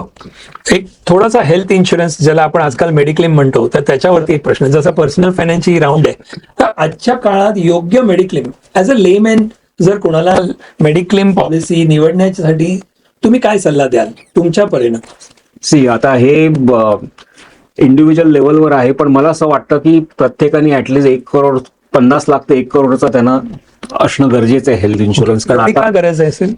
कारण आता मेडिकल फॅसिलिटीज वाढलेलं आहे. म्हणजे जे ऑपरेशन कॉस्ट आहे ते प्रचंड वाढली. बिलकुल. दुसरी सगळ्यात महत्वाची चूक, मी एकदा घेतलं म्हणजे ते आयुष्यभर पुरणार अशातली गोष्ट नाहीये. It has to be increasing every year. With inflation तुमचा मेडिकल इन्शुरन्स पण वाढला पाहिजे. हे तेवढंच महत्वाचं आहे. लोकांना वाटतं मी 30 लाखाचा इन्शुरन्स घेतला आता बस पुढचे 10 वर्ष मी बघणारच नाही त्याच्याकडे. पण देर आर व्हेरियस ऑप्शन्स जिकडे तुम्ही टॉपअप्स घेऊ शकता. तुम्ही आधीचं इन्शुर्ड आहे ती सम वाढवू शकतात. आणि बरेच कंपनीज आहेत की तुम्ही हेल्थ तुमची चांगली ठेवली तर तुम्हाला त्याचा बेनिफिट पण मिळत जातो. खूप छान. इकडे पण तुम्हाला गाईड साठी I think you require someone who can guide you properly. बिलकुल बिलकुल. पाणी. दुसरा एक प्रश्न असा आहे की मेडिक्लेमच्या कोणत्या फायद्यांकडे लोक नॉर्मली दुर्लक्ष करतात? तुमचा अनुभव आजूबाजूला तुम्ही जर पाहिले असतील किंवा असं, नॉर्मली लोक दुर्लक्ष करतात पण त्याचा फायदा असतो. मेडिकलचा तर प्रचंड फायदा असतो. कारण तुम्हाला असं काही अनुभव आलाय किंवा फ्रेंड्स मध्ये असं काही आले? असं हे तसा डायरेक्ट एक्सपिरियन्स नाहीये, पण ऍटलिस्ट आय हॅव सीन की तुमचा जो रिझर्व्ह असतो ना ते तुमचं कट होत नाही, तुमच्याकडे रिकामं होतं. कारण आता असेही केसेस आहेत की लोक 6-6 महिने पण हॉस्पिटल्समध्ये राहिलेले आहेत. बिलकुल. आणि इतकं बिल होतं आणि दे आर हेल्पलेस. सो हेच जर इन्शुरन्स असेल आणि राईट अमाऊंट ऑफ इन्शुरन्स, नुसतं इन्शुरन्स असूनही उपयोग नाही, तो अमाऊंट पण तशीच असली पाहिजे. खरंच. जशी तुमची लाईफस्टाईल तुम्ही इन्क्रीज करतात तसं मेडिकलचं पण इन्शुरन्सचं तुम्ही इन्क्रीज केलं पाहिजे असं मला वाटतं. कारण ही कॉस्ट वाढतच जाणार आहे पुढे. सेकंड, मला अशी चूक वाटते लोकांची, आणि हे टिपिकली कॉर्पोरेटमध्ये असलेल्या लोकांची बरेच जणांची असते. कारण कॉर्पोरेटमध्ये तुम्हाला इन्शुरन्स कंपनी देते, पण ती तुम्ही रिटायर होईपर्यंत देतात. आणि रिटायर होऊन जेव्हा बाहेर पडतात तुम्ही, तेव्हा तुम्हाला असं जाणवतं की अरे आता तर माझ्याकडे इन्शुरन्सच नाहीये. आणि नंतर तुम्ही हेल्थ इन्शुरन्स करायला जातात तेव्हा तुम्हाला प्रचंड जास्ती चॅलेंज मिळतो. एकतर हेल्थ चांगली असेल तर गोष्ट वेगळी, पण तुम्हाला जर काही इलनेसेस सुरू झालेत तर तुम्हाला इन्शुरन्स मिळणं पण कठीण होत जातं. तो प्रीमियम प्रचंड महाग असतो. So even though you are in corporate, तुम्हाला इन्शुरन्स कंपनी देत असेल तरीही तुम्ही, मला वाटतं स्टार्टिंग पासूनच जर घेतला तर त्याचं प्रीमियम पण तुम्हाला कमी मिळेल आणि your family will be covered.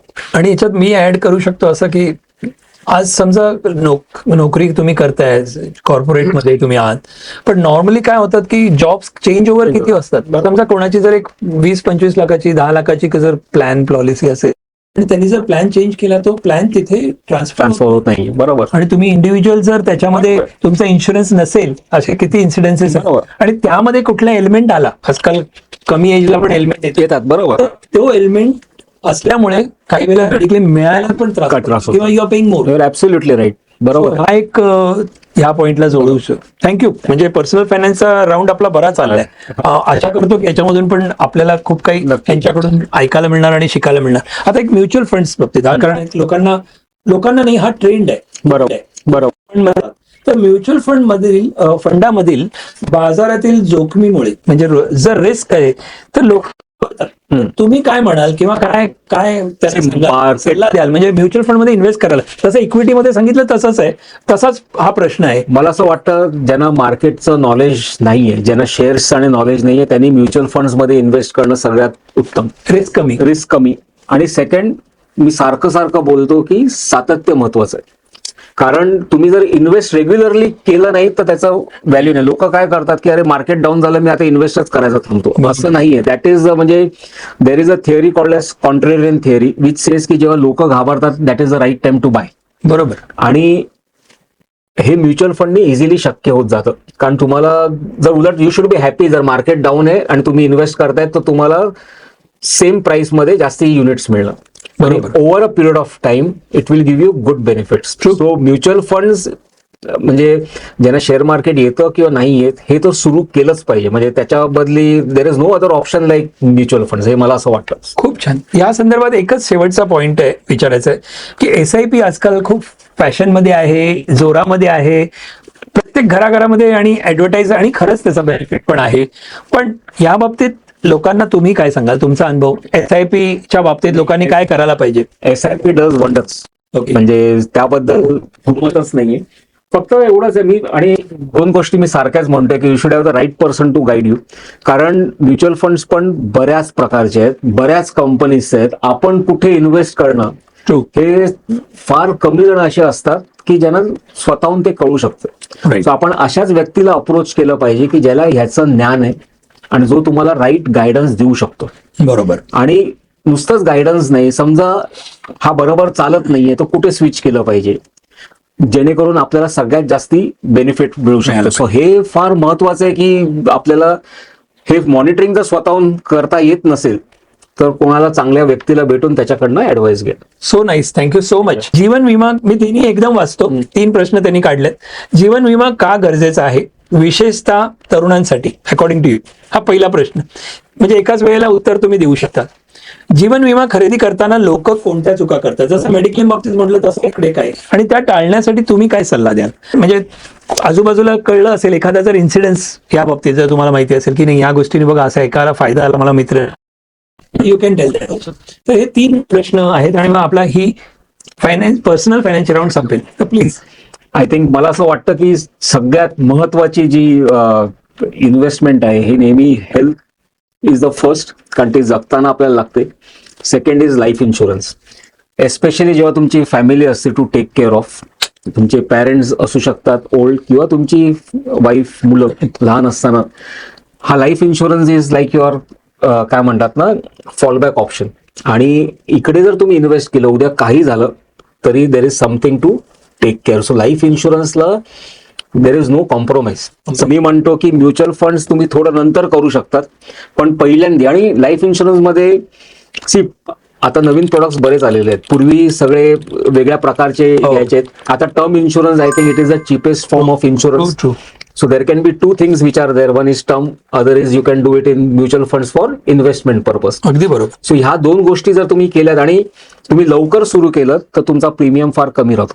Absolutely. So मी तर म्हणतो जो जॉब जस्ट जॉईन करतो त्यांनी पहिली गोष्ट केली पाहिजे म्हणजे लाईफ इन्शुरन्स घेतलं पाहिजे. आणि हे घेताना बरेच वेळेला असं होतं ना की टॅक्स सेव्हिंग साठी लाईफ इन्शुरन्स घ्या, हे असं नसलं पाहिजे. टॅक्स सेव्हिंग हे तर आता आहे, उद्या नसेल एखाद्या वेळ. पण what is important is making your family secure when you are not there. बरोबर. सो ते सगळ्यात महत्वाचं आहे. आणि मला वाटतं त्यासाठी प्रत्येक व्यक्ती जो जॉबला लागतोय त्यांनी पहिली गोष्ट घेतली पाहिजे, मी म्हणतो पहिल्याच महिन्यात त्यांनी लाईफ इन्शुरन्सचं घेतलं पाहिजे. त्यांच्या सॅलरी प्रमाणेच मला वाटतं लाईफ इन्शुरन्स मिळतं त्यांना. मिळू शकतो. सो ते घेणं फार गरजेचं आहे. I think that is the most important thing, life insurance आणि हेल्थ इन्शुरन्स. ओके, पण काय चुका करतात असं वाटतं तुम्हाला? एक तर पहिलं आणि जुने म्हणजे ओल्ड पण काय चुका करतात? तरुण तर सगळ्यात महत्वाचं, त्यांना त्याचं महत्वच कळत नाही. बरोबर. कळलं की का घेतलं पाहिजे. ते जसं म्हणतात ना, मरेल तर कुठे, इथे किंवा तिथे, स्वर्ग बघल्याशिवाय आपल्याला माहिती नाही पडत आणि तोपर्यंत काही वेळ निघून गेली. निघून गेलेली आहे. ती सगळ्यात महत्वाची पहिली चूक लोक करतात की ह्याची गरज नाही. सेकंड, मला असं वाटतं की अरे काय मी, पण आजच्या जगात ते 20 लाख पुरणार आहेत का? सो सेकंड, कितीच घ्यायला पाहिजे हेही लोकांना. जसं तुम्ही बिझनेस साठी सांगितलं सुरू करायचं असेल तर 8 लाख हे पाहिजे, कमी भांडवल पाहिजे. तसं या गोष्टीसाठी पण सेम आहे. या बाबतीत सुद्धा तुमच्या इन्कमच्या प्रमाणे तुम्हाला जबाबदारी कोण आहे, त्याच्यावरती अवलंबून किती आहे, किती लोक आहेत, हे गोष्टी बघून. हे तिसरं म्हणजे हे फार महत्वाचं आहे की इन्शुरन्स घेणं पहिलं, आणि एवढं ऍटलीस्ट घ्यावं तरी करा. तुमचा सल्लागार उपयोगी मदत करू शकतो. सेकंड, किती घ्यायचं ते, किती घ्यायचं. आणि थर्ड, मला असं वाटतं की इन्शुरन्स मध्ये समजा जे इन्व्हेस्टमेंट ऑप्शन काही असतं, ही जर तुमच्याकडे पॉलिसी असेल तर इन्शुरन्सचा तिसरा ऍडव्हान्टेज असतो, तुम्ही किती टफ टाइम मध्ये असाल ना तरी तुम्ही ती इन्शुरन्सची पॉलिसी तुम्ही सरेंडर नाही करणार, कारण त्याची व्हॅल्यू फार कमी मिळते तुम्हाला.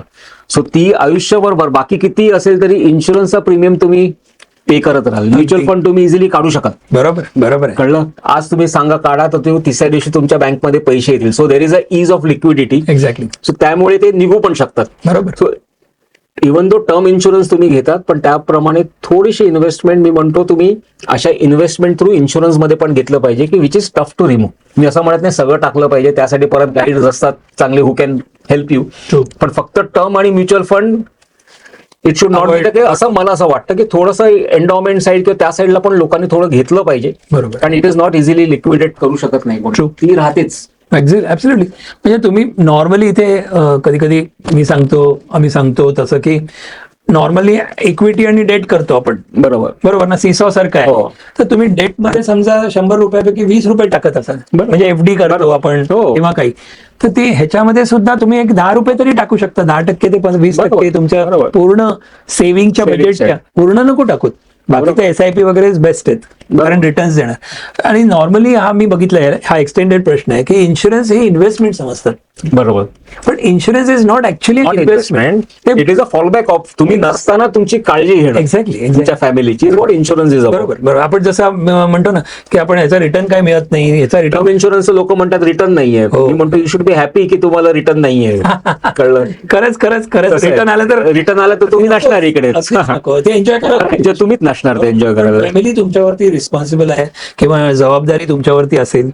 असतात एक फॅमिली की सिंगल ओनर आहे, म्हणजे जो कमावणारा आहे आणि खूप त्यांच्यावरती रिस्पॉन्सिबिलिटीज, लायबिलिटी ज्यांच्याकडे आहे त्यांना तर मी तर सांगतो की म्हणजे तुम्ही पण सांगा की डेफिनेटली गरज आहे. मी तर म्हणतो लायबिलिटी असो किंवा नसो, मी जसं बोललो जॉब लागला पहिल्या महिन्यात इन्शुरन्स घ्या. बरोबर. So nice.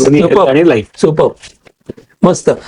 एक 2-3 त्या राऊंडच्या अगोदर की एक आर्थिक गैरसमज जो तुम्ही लोकांना दूर करायला सांगाल, फायनान्सच्या रिलेटेड एक गैरसमज आहे कुठला तरी, जो एखादा जो इमिजिएटली विचारल्यावर, असे आता आपण सगळे पैलू बघितले, म्युच्युअल फंड पण स्पेसिफिक नाही, पण फायनान्सच्या रिलेटेड, पैशाच्या रिलेटेड. पैसा म्हटलं की लोकांना काय वाटतं, पैसा म्हटलं की काय वाटतं आणि मग गैरसमज काय आहे लोकांना असं वाटतं, काय असू शकतो? लोकांना असं मला वाटतं पैसा म्हणजेच हॅपीनेस. राईट. असं नाहीये. पैशाने हॅपीनेस मिळतो, पण दॅट इज द काय म्हणतात ना एंड ट्रूथ. बरोबर. पण तुम्हाला बाय प्रोडक्ट आहे हॅपीनेस. तुमची फॅमिली, तुमचे प्रायोरिटीज आहेत महत्त्वाचे. तुमचे आणि पैसा आणि गोल्स हे कनेक्टेड असतात. एक्झॅक्टली. आपल्याला असं वाटतं की मी आता नंतर सुरू करतो, पण टुमॉरो नेव्हर कम्स. सो बरेच वेळेला असं होतं ना की फायनान्शियल प्लॅनिंग मध्ये तुम्ही तुमचं जे करतात, तर मला असं नेहमी वाटतं आता नाही, आपण 1-2 वर्षांनी करूया, आधी हे करूया, मग ते करूया. बरोबर. पण नंतर अशी वेळ येते ना की म्हणजे जे काय म्हणतात त्याला, truth of finance is about compounding. बरोबर. सो तुम्ही जेवढं लेट करतात तेवढं ते कंपाऊंडिंगचे जे रिटर्न्स आहेत ते कमी होतात. तो बेनिफिट कमी होतो. सो ऍक्च्युली सगळ्यात मोठी असते, आणि हे यंग जनरेशनचं जास्ती आहे. भरपूर. म्हणजे मी बघितलं एक्सपिरियन्स असा आहे की जे यंगस्टर्स आहेत ते आता जॉब लागल्यावर ऑफकोर्स एज्युकेशन नंतर त्यांना असं वाटतं की आता मजाच केली पाहिजे, सो तो स्पेंडिंगवर जास्ती करतात. आहे ना. आणि बरंच विथ ड्यू रिस्पेक्ट कारण ते एन्जॉय पण करून एन्जॉय पण करून दे, पण कारण ते काळाची गरज कसं आहे. आहे, 100 रुपयातले तुम्ही 100 खर्च करू नका, 80 करा हरकत नाही, पण 20 तरी सातत्याने टाका. बरोबर मला याची गरजच नाही की म्युच्युअल फंड आणि इन्शुरन्सची गरजच नाही, आता आपण पुढे बघू, बरोबर. लग्न झाल्यावर बघू. Right right. You are losing, आणि उद्या येतच नाही. उद्या येतच नाही. आणि हे जर 4-5 वर्ष जर तुम्हाला मिळाली extra, you will be surprise by the return what you will get after. Double जेवढी तुम्ही वेल्थ बनवली त्याचे डबल होईल. खरंच आहे. पॉवर ऑफ कंपाऊंडिंग आपण कधीतरी पुढचा स्पेशली तसे टॉपिक घेऊया. पण आज एक जनरल मध्ये तुम्हाला जर चॉईस विचारली की म्युच्युअल फंड की विमा म्हणजे लाईफ इन्शुरन्स, तर तुम्ही काय करा? बोथ. ह्याचा चॉईस मी देऊच शकत नाही. पहिला कुठला? पहिला विमा. Okay. And that depends on the time also. पहिला तुम्ही घेतला असेल, हा घेतला असेल. आता म्युच्युअल फंड आहे म्हणजे मी कुठल्याने गेलं की आता एकाने जस्ट हे स्टार्टेड अर्निंग, त्याला विमा पहिला जोर. एक्झॅक्टली. त्याच्यानंतर दोघांची गरज आहे. गरज तर दोघांची आहे, कारण नुसत्या इन्शुरन्सनी पैसे वाढत नाही. बरोबर बरोबर. Thank you so much. हा मस्त राऊंड झाला, मला खूप आवडला. आणि तुमच्या उत्तर आशा करतो की आपले ऑडियन्स पण डेफिनेटली त्यांना पटेल आणि काही याच्यामध्ये शिकायला पण मिळेल. तर आता आपण फोटोच्या राऊंड मध्ये जाऊया, जी मजेदार येणार आहे. आणि तुम्ही तुमचे हे फोटो तुम्ही बघितल्यानंतर तुम्हाला काय आठवणी येतात हे मला सांगायचंय.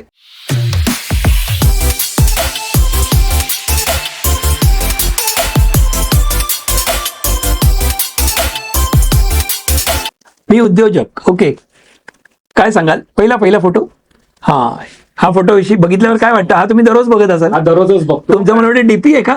हा डीपीच आहे. आणि दिस इज म्हणतो मी Udyojak is very close to my heart. Absolutely. आणि मी उद्योजक मध्ये सगळे members are very close to my heart. So this photo actually reminds me मला लोकांसाठी भरपूर अजून करायचं आहे म्हणून. वा, मस्त. हा पण त्याच्यामधला. येस. पुढे हा पण त्याच्या हा घरचा आहे. हा घरचा आहे का? हे हा देवारा आहे का तुमचा? नाही देवारा नाही आहे, असंच आमच्या हा दिवाळीच्या वेळेचा आहे. दिवाळी कंदील दिसतोय तुम्हाला. सो पुढे हो हे कुठे? Cricket competition. मी जसं बोललो कुठल्या टीम मध्ये आहात? म्हणजे आम्ही नेहमी सगळ्याच टीम मध्ये क्रिकेट खेळताना आहे, पण हा ऍक्च्युली आमची मी उद्योजक प्रीमियर लीग म्हणून असते, क्रिकेट कॉम्पिटिशन असते. पण तुम्ही बिझनेसमॅन हे पण करता? हो, कारण पहिलं मी जसं बोलतो पण करता. हो, एन्जॉय पण करतो. 4 पिलर्स जे आतापर्यंत तुम्ही जे सांगितलं ते डिलिव्हर पण ऍक्च्युली. कारण फॅमिली मी जे म्हणतो, फॅमिली केव्हा ग्रो होऊ शकते जेव्हा त्याच्यात रॅपो बनू शकतो, जेव्हा ते दे जेल विथ इच अदर. खरंच. सो आमच्या इकडे आम्ही क्रिकेट कॉम्पिटिशन आताच लास्ट मंथ मध्ये झाली, दिल्लीला आम्ही ठेवलेली, जिकडे चॅप्टर सगळे एकमेकांचे कॉम्पिट करतात. वा. So this is more like a team building activity. खूप. तुम्ही पण खेळलात का? हो, खेळलो. क्या बात आहे. तुम्ही काय बॉलिंग, क्रिकेट, बॅटिंग? वा वा वा. पण मी जास्ती लोकांनाच देतो. फाईन. पुढे बघू शकतो आपण. हे पण यावेळेला म्हणजे मुलींसाठी पण आहे का? यावेळी 2 लेडीज टीम्स होत्या स्पेशली. फर्स्ट टाइम आम्ही ठेवलं की नॉर्मली प्रत्येक टीम मध्ये एक लेडी असायची ऑन्टरप्रेन्युअर. यावेळी आम्हालाच अप्रोच केले आमच्या मेंबर्सनी की आम्हाला वेगळी टीम पाहिजे. यावेळी 2 टीम. हो, आणि मेंबर्स नाही, त्यांचे फॅमिली मेंबर्स पण पार्टिसिपेट करतात. आणि ते प्रेक्षक म्हणून आलेच बघायला. येस. वा वा वा. आणि हे कुठलं आहे? म्हणजे कुठल्या स्टेडियम किंवा कुठलं? हे बोरिवलीला टर्फवर खेळतो आम्ही. तिकडे. पण हे बोरिवलीचे. हो. पुढे बघू शकतो आपण.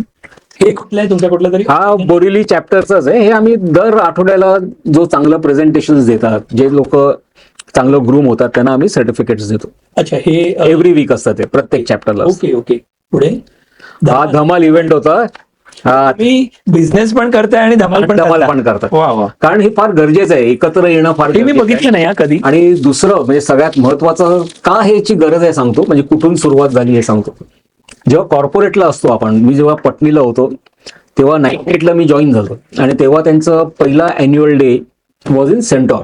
आणि तिकडे मी अवॉर्ड्स देताना बघितलेत आमच्या एमडीने, आणि तेव्हा मी तो पटणी प्राईड अवॉर्ड बघितलेला. So that was a motivation for me की अरे मी हा घेणार कधी. रेकग्निशन की I will take that award someday. मला 10 वर्ष लागली, पण तो मिळाला अवॉर्ड. सिमिलरली प्रत्येक उद्योजकाला वाटतं की, आणि बरेच असे उद्योजक आहेत ते गाणे आणि वेगवेगळ्या स्किल्स मध्ये चांगले, डान्स चांगलं करतात, गाणी, नाटक सगळं छान. फोटो बघू शकतो आपण. कविता चांगलं करतात. सो ते बेसिकली त्या ज्या गोष्टी आहेत ना, हे ओकेजन्स सगळे MSMEs असल्यामुळे ते आपल्या कंपनीसाठी एकत्र करू शकत नाही, एकटे करू शकत नाही. बरोबर. पण मी उद्योजक मध्ये बरीच उद्योजक एकत्र आल्यामुळे आम्ही इझिली हे ऑर्गनाइज करू शकतो, आणि everyone is able to showcase their skills. वा. मस्त. So त्यांनी त्यांच्यात बॉन्डिंग पण प्रचंड वाढतं. आणि मी तर नेहमी म्हणतो business is by product of bonding what you create. खूप छान. आपण त्याच वेळचा त्याच एक वेळेस आहे. हो. हे तुम्ही काय लेक्चर, हे कोण अमिताभ, हा, हे कधी आलेले? हे ऍक्च्युली धमाल इव्हेंटला आलेले. ते आलेले म्हणजे his replica duplicate of Amitabh Bachchan. परत पण त्यांनी मिमिक्री आणि जबरदस्त करतात. वाव. आणि त्यांनी ते वाटतच नाही ना? हो. आणि this event was organise by Galaxy Entertainment. त्यांना आणलेलं वॉज अ सरप्राईज आयटम. तर आम्ही प्रचंड हे केलं, एन्जॉय केलं. पण अहो हे अमिताभच आहेत. हो, तसेच वाटतात ते एकदम. आणि सगळ्यांनी मजा केली दिसते. सगळं मजा केली. ऑडिटोरियम त्यांनी नाचवलं. हे अंधेरीला मेयर्स हॉलला झाले. वा वा वा. खूप छान. मस्त. हाय पण तोच धमाल का? धमाल इव्हेंट धमाल केली म्हणजे तुम्ही. भरपूर. खूप छान. Yes, next. हे जोकर काय म्हणजे? जोकर हा ऍक्च्युली आमच्या इव्हेंट होता का? हा कुठला? नाही, ही परफॉर्म. अच्छा. मेरा नाम जोकरच्या गाण्यावर ही परफॉर्म. म्हणजे तुम्ही बघा क्रिकेट खेळलात, हो. तुम्ही अशा सेलिब्रिटीजना बोलवलेलं आहे, हो. त्यांचे अवॉर्ड्स पण दिले, त्यांना रेकग्नेशन दिलंय, प्लस त्यांना कोणाला टॅलेंट असेल तर ते पण म्हणजे परफॉर्म करायला तुम्ही दिलेलं आहे. So nice, so nice. हे मॅडम कोण आहे? हे आमचे चॅप्टर मेंबर. अच्छा अच्छा. ओके. वाव. हे वा वा. नेक्स्ट. पण हे अशी ऑर्गनाइज तुमचे होतात. Okay. We do it in a very professional manner. Okay. पण मी नेहमी सांगतो we are professionals but with personal touch. Very nice, very nice. पुढे बघू शकतो आपण. नेक्स्ट पुढे.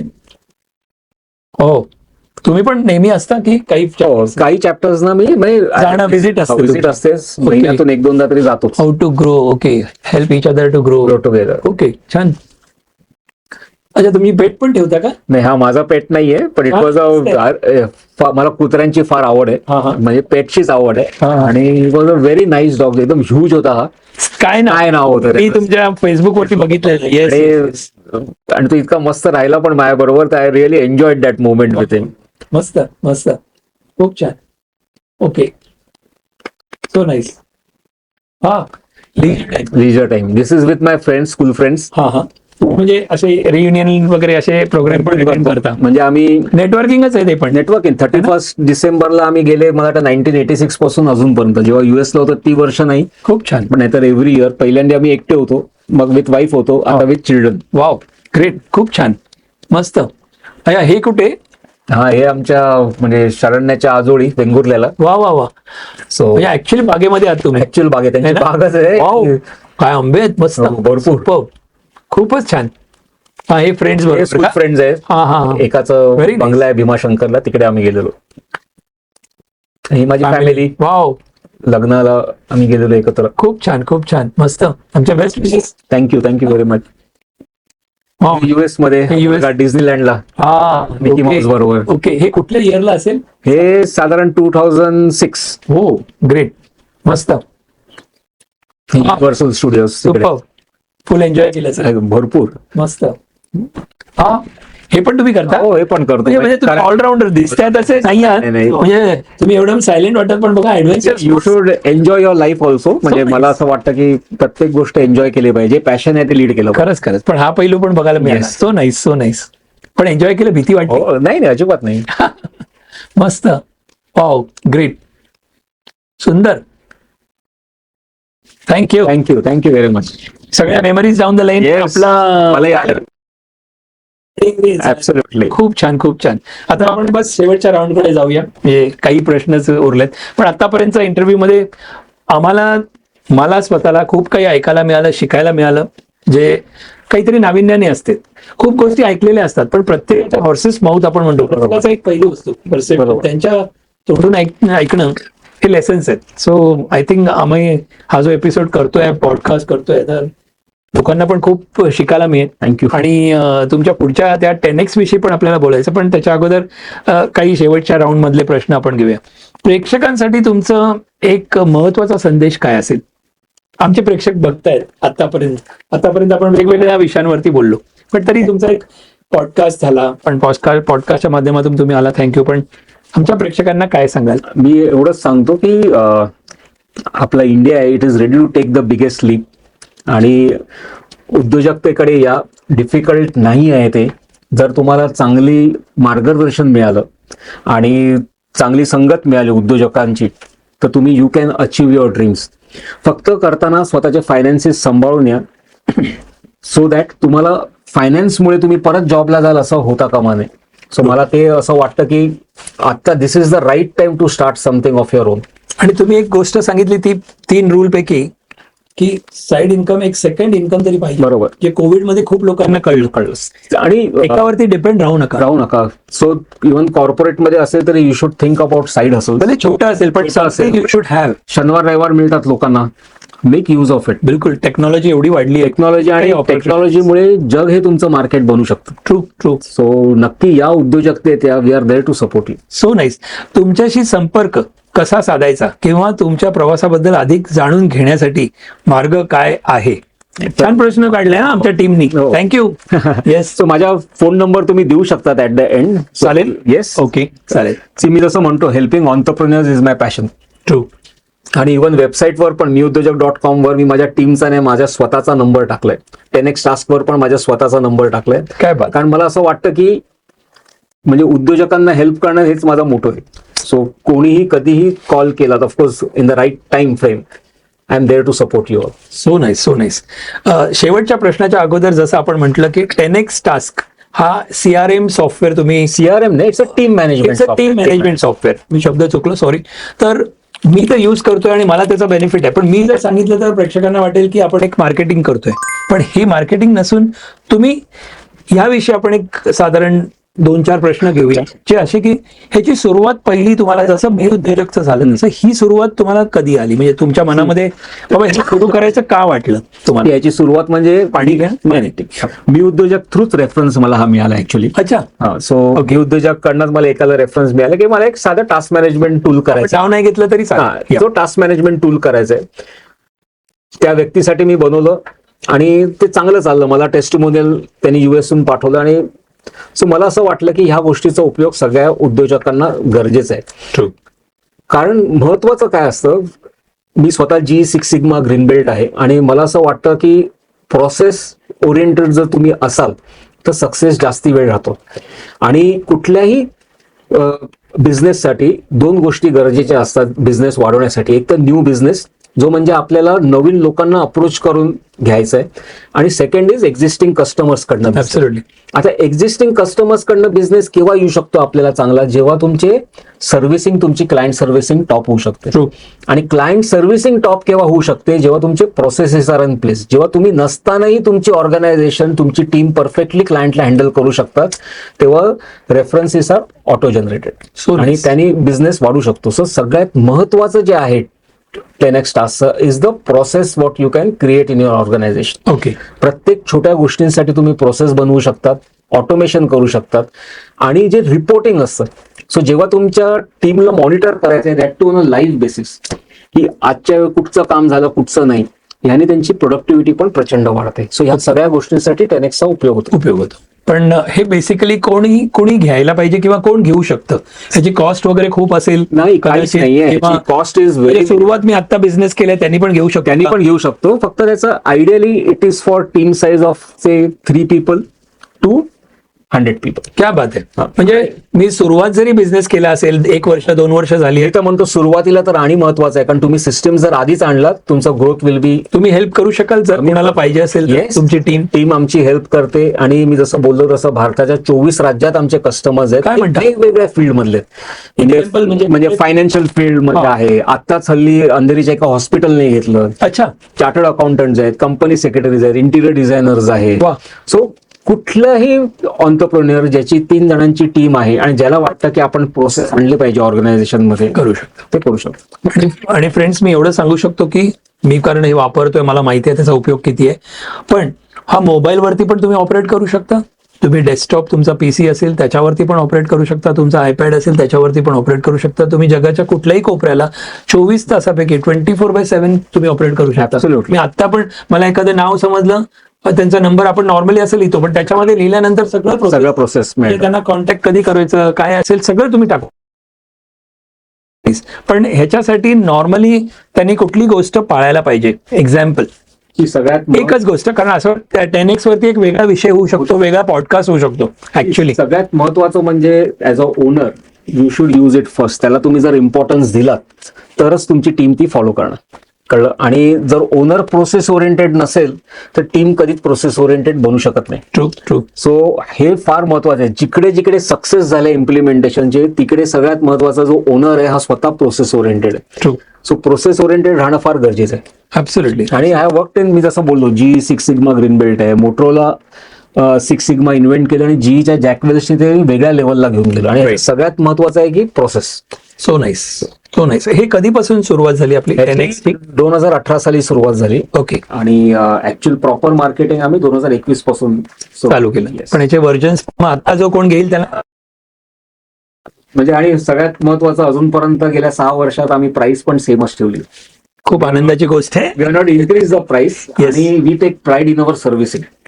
I have handled clients US, UK, France, Italy and Germany. आणि आमचं जे USP म्हणाल ती सर्व्हिसिंग आहे. म्हणजे कुठलीच सॉफ्टवेअर कंपनी तुम्हाला कॉल करून विचारत नाही तुम्हाला कसली मदत हवी आहे का, तुम्हाला ट्रेनिंग हवी आहे का, पण आमची टीम ते करते. So nice. सो हे कुठचीच कंपनी करत नाही. ईमेल सपोर्ट असतो किंवा कॉल तुम्हाला गरज असेल तर तुम्ही कॉल करतात. आमची कंपनी तुम्हाला सातत्याने कॉल करते. आणि हे जर कोणाला घ्यायचं असेल तर कसे कॉन्टॅक्ट करू शकतात? 10xstars.com वर तुम्ही इन्फॉर्मेशन देऊ शकतात किंवा तिकडे जाऊन तुम्ही माझा नंबर आहे आणि आता नंबर आपण शेअर करणार आहोत. Yes. तुम्ही सांगितल्याप्रमाणे तर तुम्ही कॉन्टॅक्ट करू शकता. Yes absolutely. सो जरूर तुम्ही तुमचा अनुभव काय येईल तो तुम्ही बघा आणि काही आणखीन प्रश्न असतील तर जरूर तुम्ही विचारू शकता. तर सो नाईस. कारण हा 10X हा विषय विचार केला तर आजच्या तारखेला मला माहिती आहे आपल्या फ्रेंड सर्कलमध्ये म्हणा किंवा आपल्या प्रोफेशन्स मध्ये पण किती लोकांनी युज केलेत. आणि तुम्ही आपण नावं घेत नाहीत काही वेळेला, पण त्यांना किती झाली 28-50 ची टीम आहे. इमिजिएटली घरी बसल्या 6 वाजता प्रत्येक स्टाफ सांगतात त्यांना की असं झालं, त्यांचं काम झालं. तुम्ही घरून पण वर्क फ्रॉम होम सारख्या आणि माणसांनी केलं तरी चालू शकतं असं मी बघितलं. ऍब्सोल्युटली. तर ह्यावरती डिटेल आपण कधीतरी निश्चित नक्की छोटासा आपण पॉडकास्ट करू शकतो आणि मग त्यावरती बोलूया. म्हणजे त्यांची हेल्प लागेल. पण कोणतं हे प्रोसेस शेवटचा, कारण मी हे वापरतो. काही प्रोसेस मला माहिती आहेत, काही प्रोसेस मला माहित नाही पडत आहेत. बरोबर. की हे काम आहे मला, हे प्रोसेस असतात ना, स्टेप असतात, 7 स्टेप आहे, 10 स्टेप आहे. हे जर माहिती नसतील तर हे डिझाईन करण्यासाठी तुमचे पैसे, तुमचे चार्जेस घ्या, पण तुम्ही हेल्प करू शकता. करू शकतो, नक्कीच करू. म्हणजे एकदा कोणालाही पर्सनली कन्सल्ट करायचं असेल त्यांच्या प्रोफेशन करू शकतो आम्ही. पर्सनल कन्सल्ट फक्त त्याच्या फीस फार हायर असतात. कारण का की मी बघितलंय तुम्ही, कारण एक टिक वरती एवढे प्रोसेसेस, एकदाच एक एंट्री केली की तुमच्या जवळजवळ 20 स्टेप्स येतात. मी बघितले. आता लोकांना समजणार नाही कारण मी हवेत बोलल्यासारखं वाटेल, पण त्यावरती जेव्हा आपण बोलू या 10X वरती तर निश्चित उपयोगी पडेल. Thank you so much. आणि शेवटचा, लोकांसाठी शेवटचा एक प्रेरणादायक सल्ला द्याल का?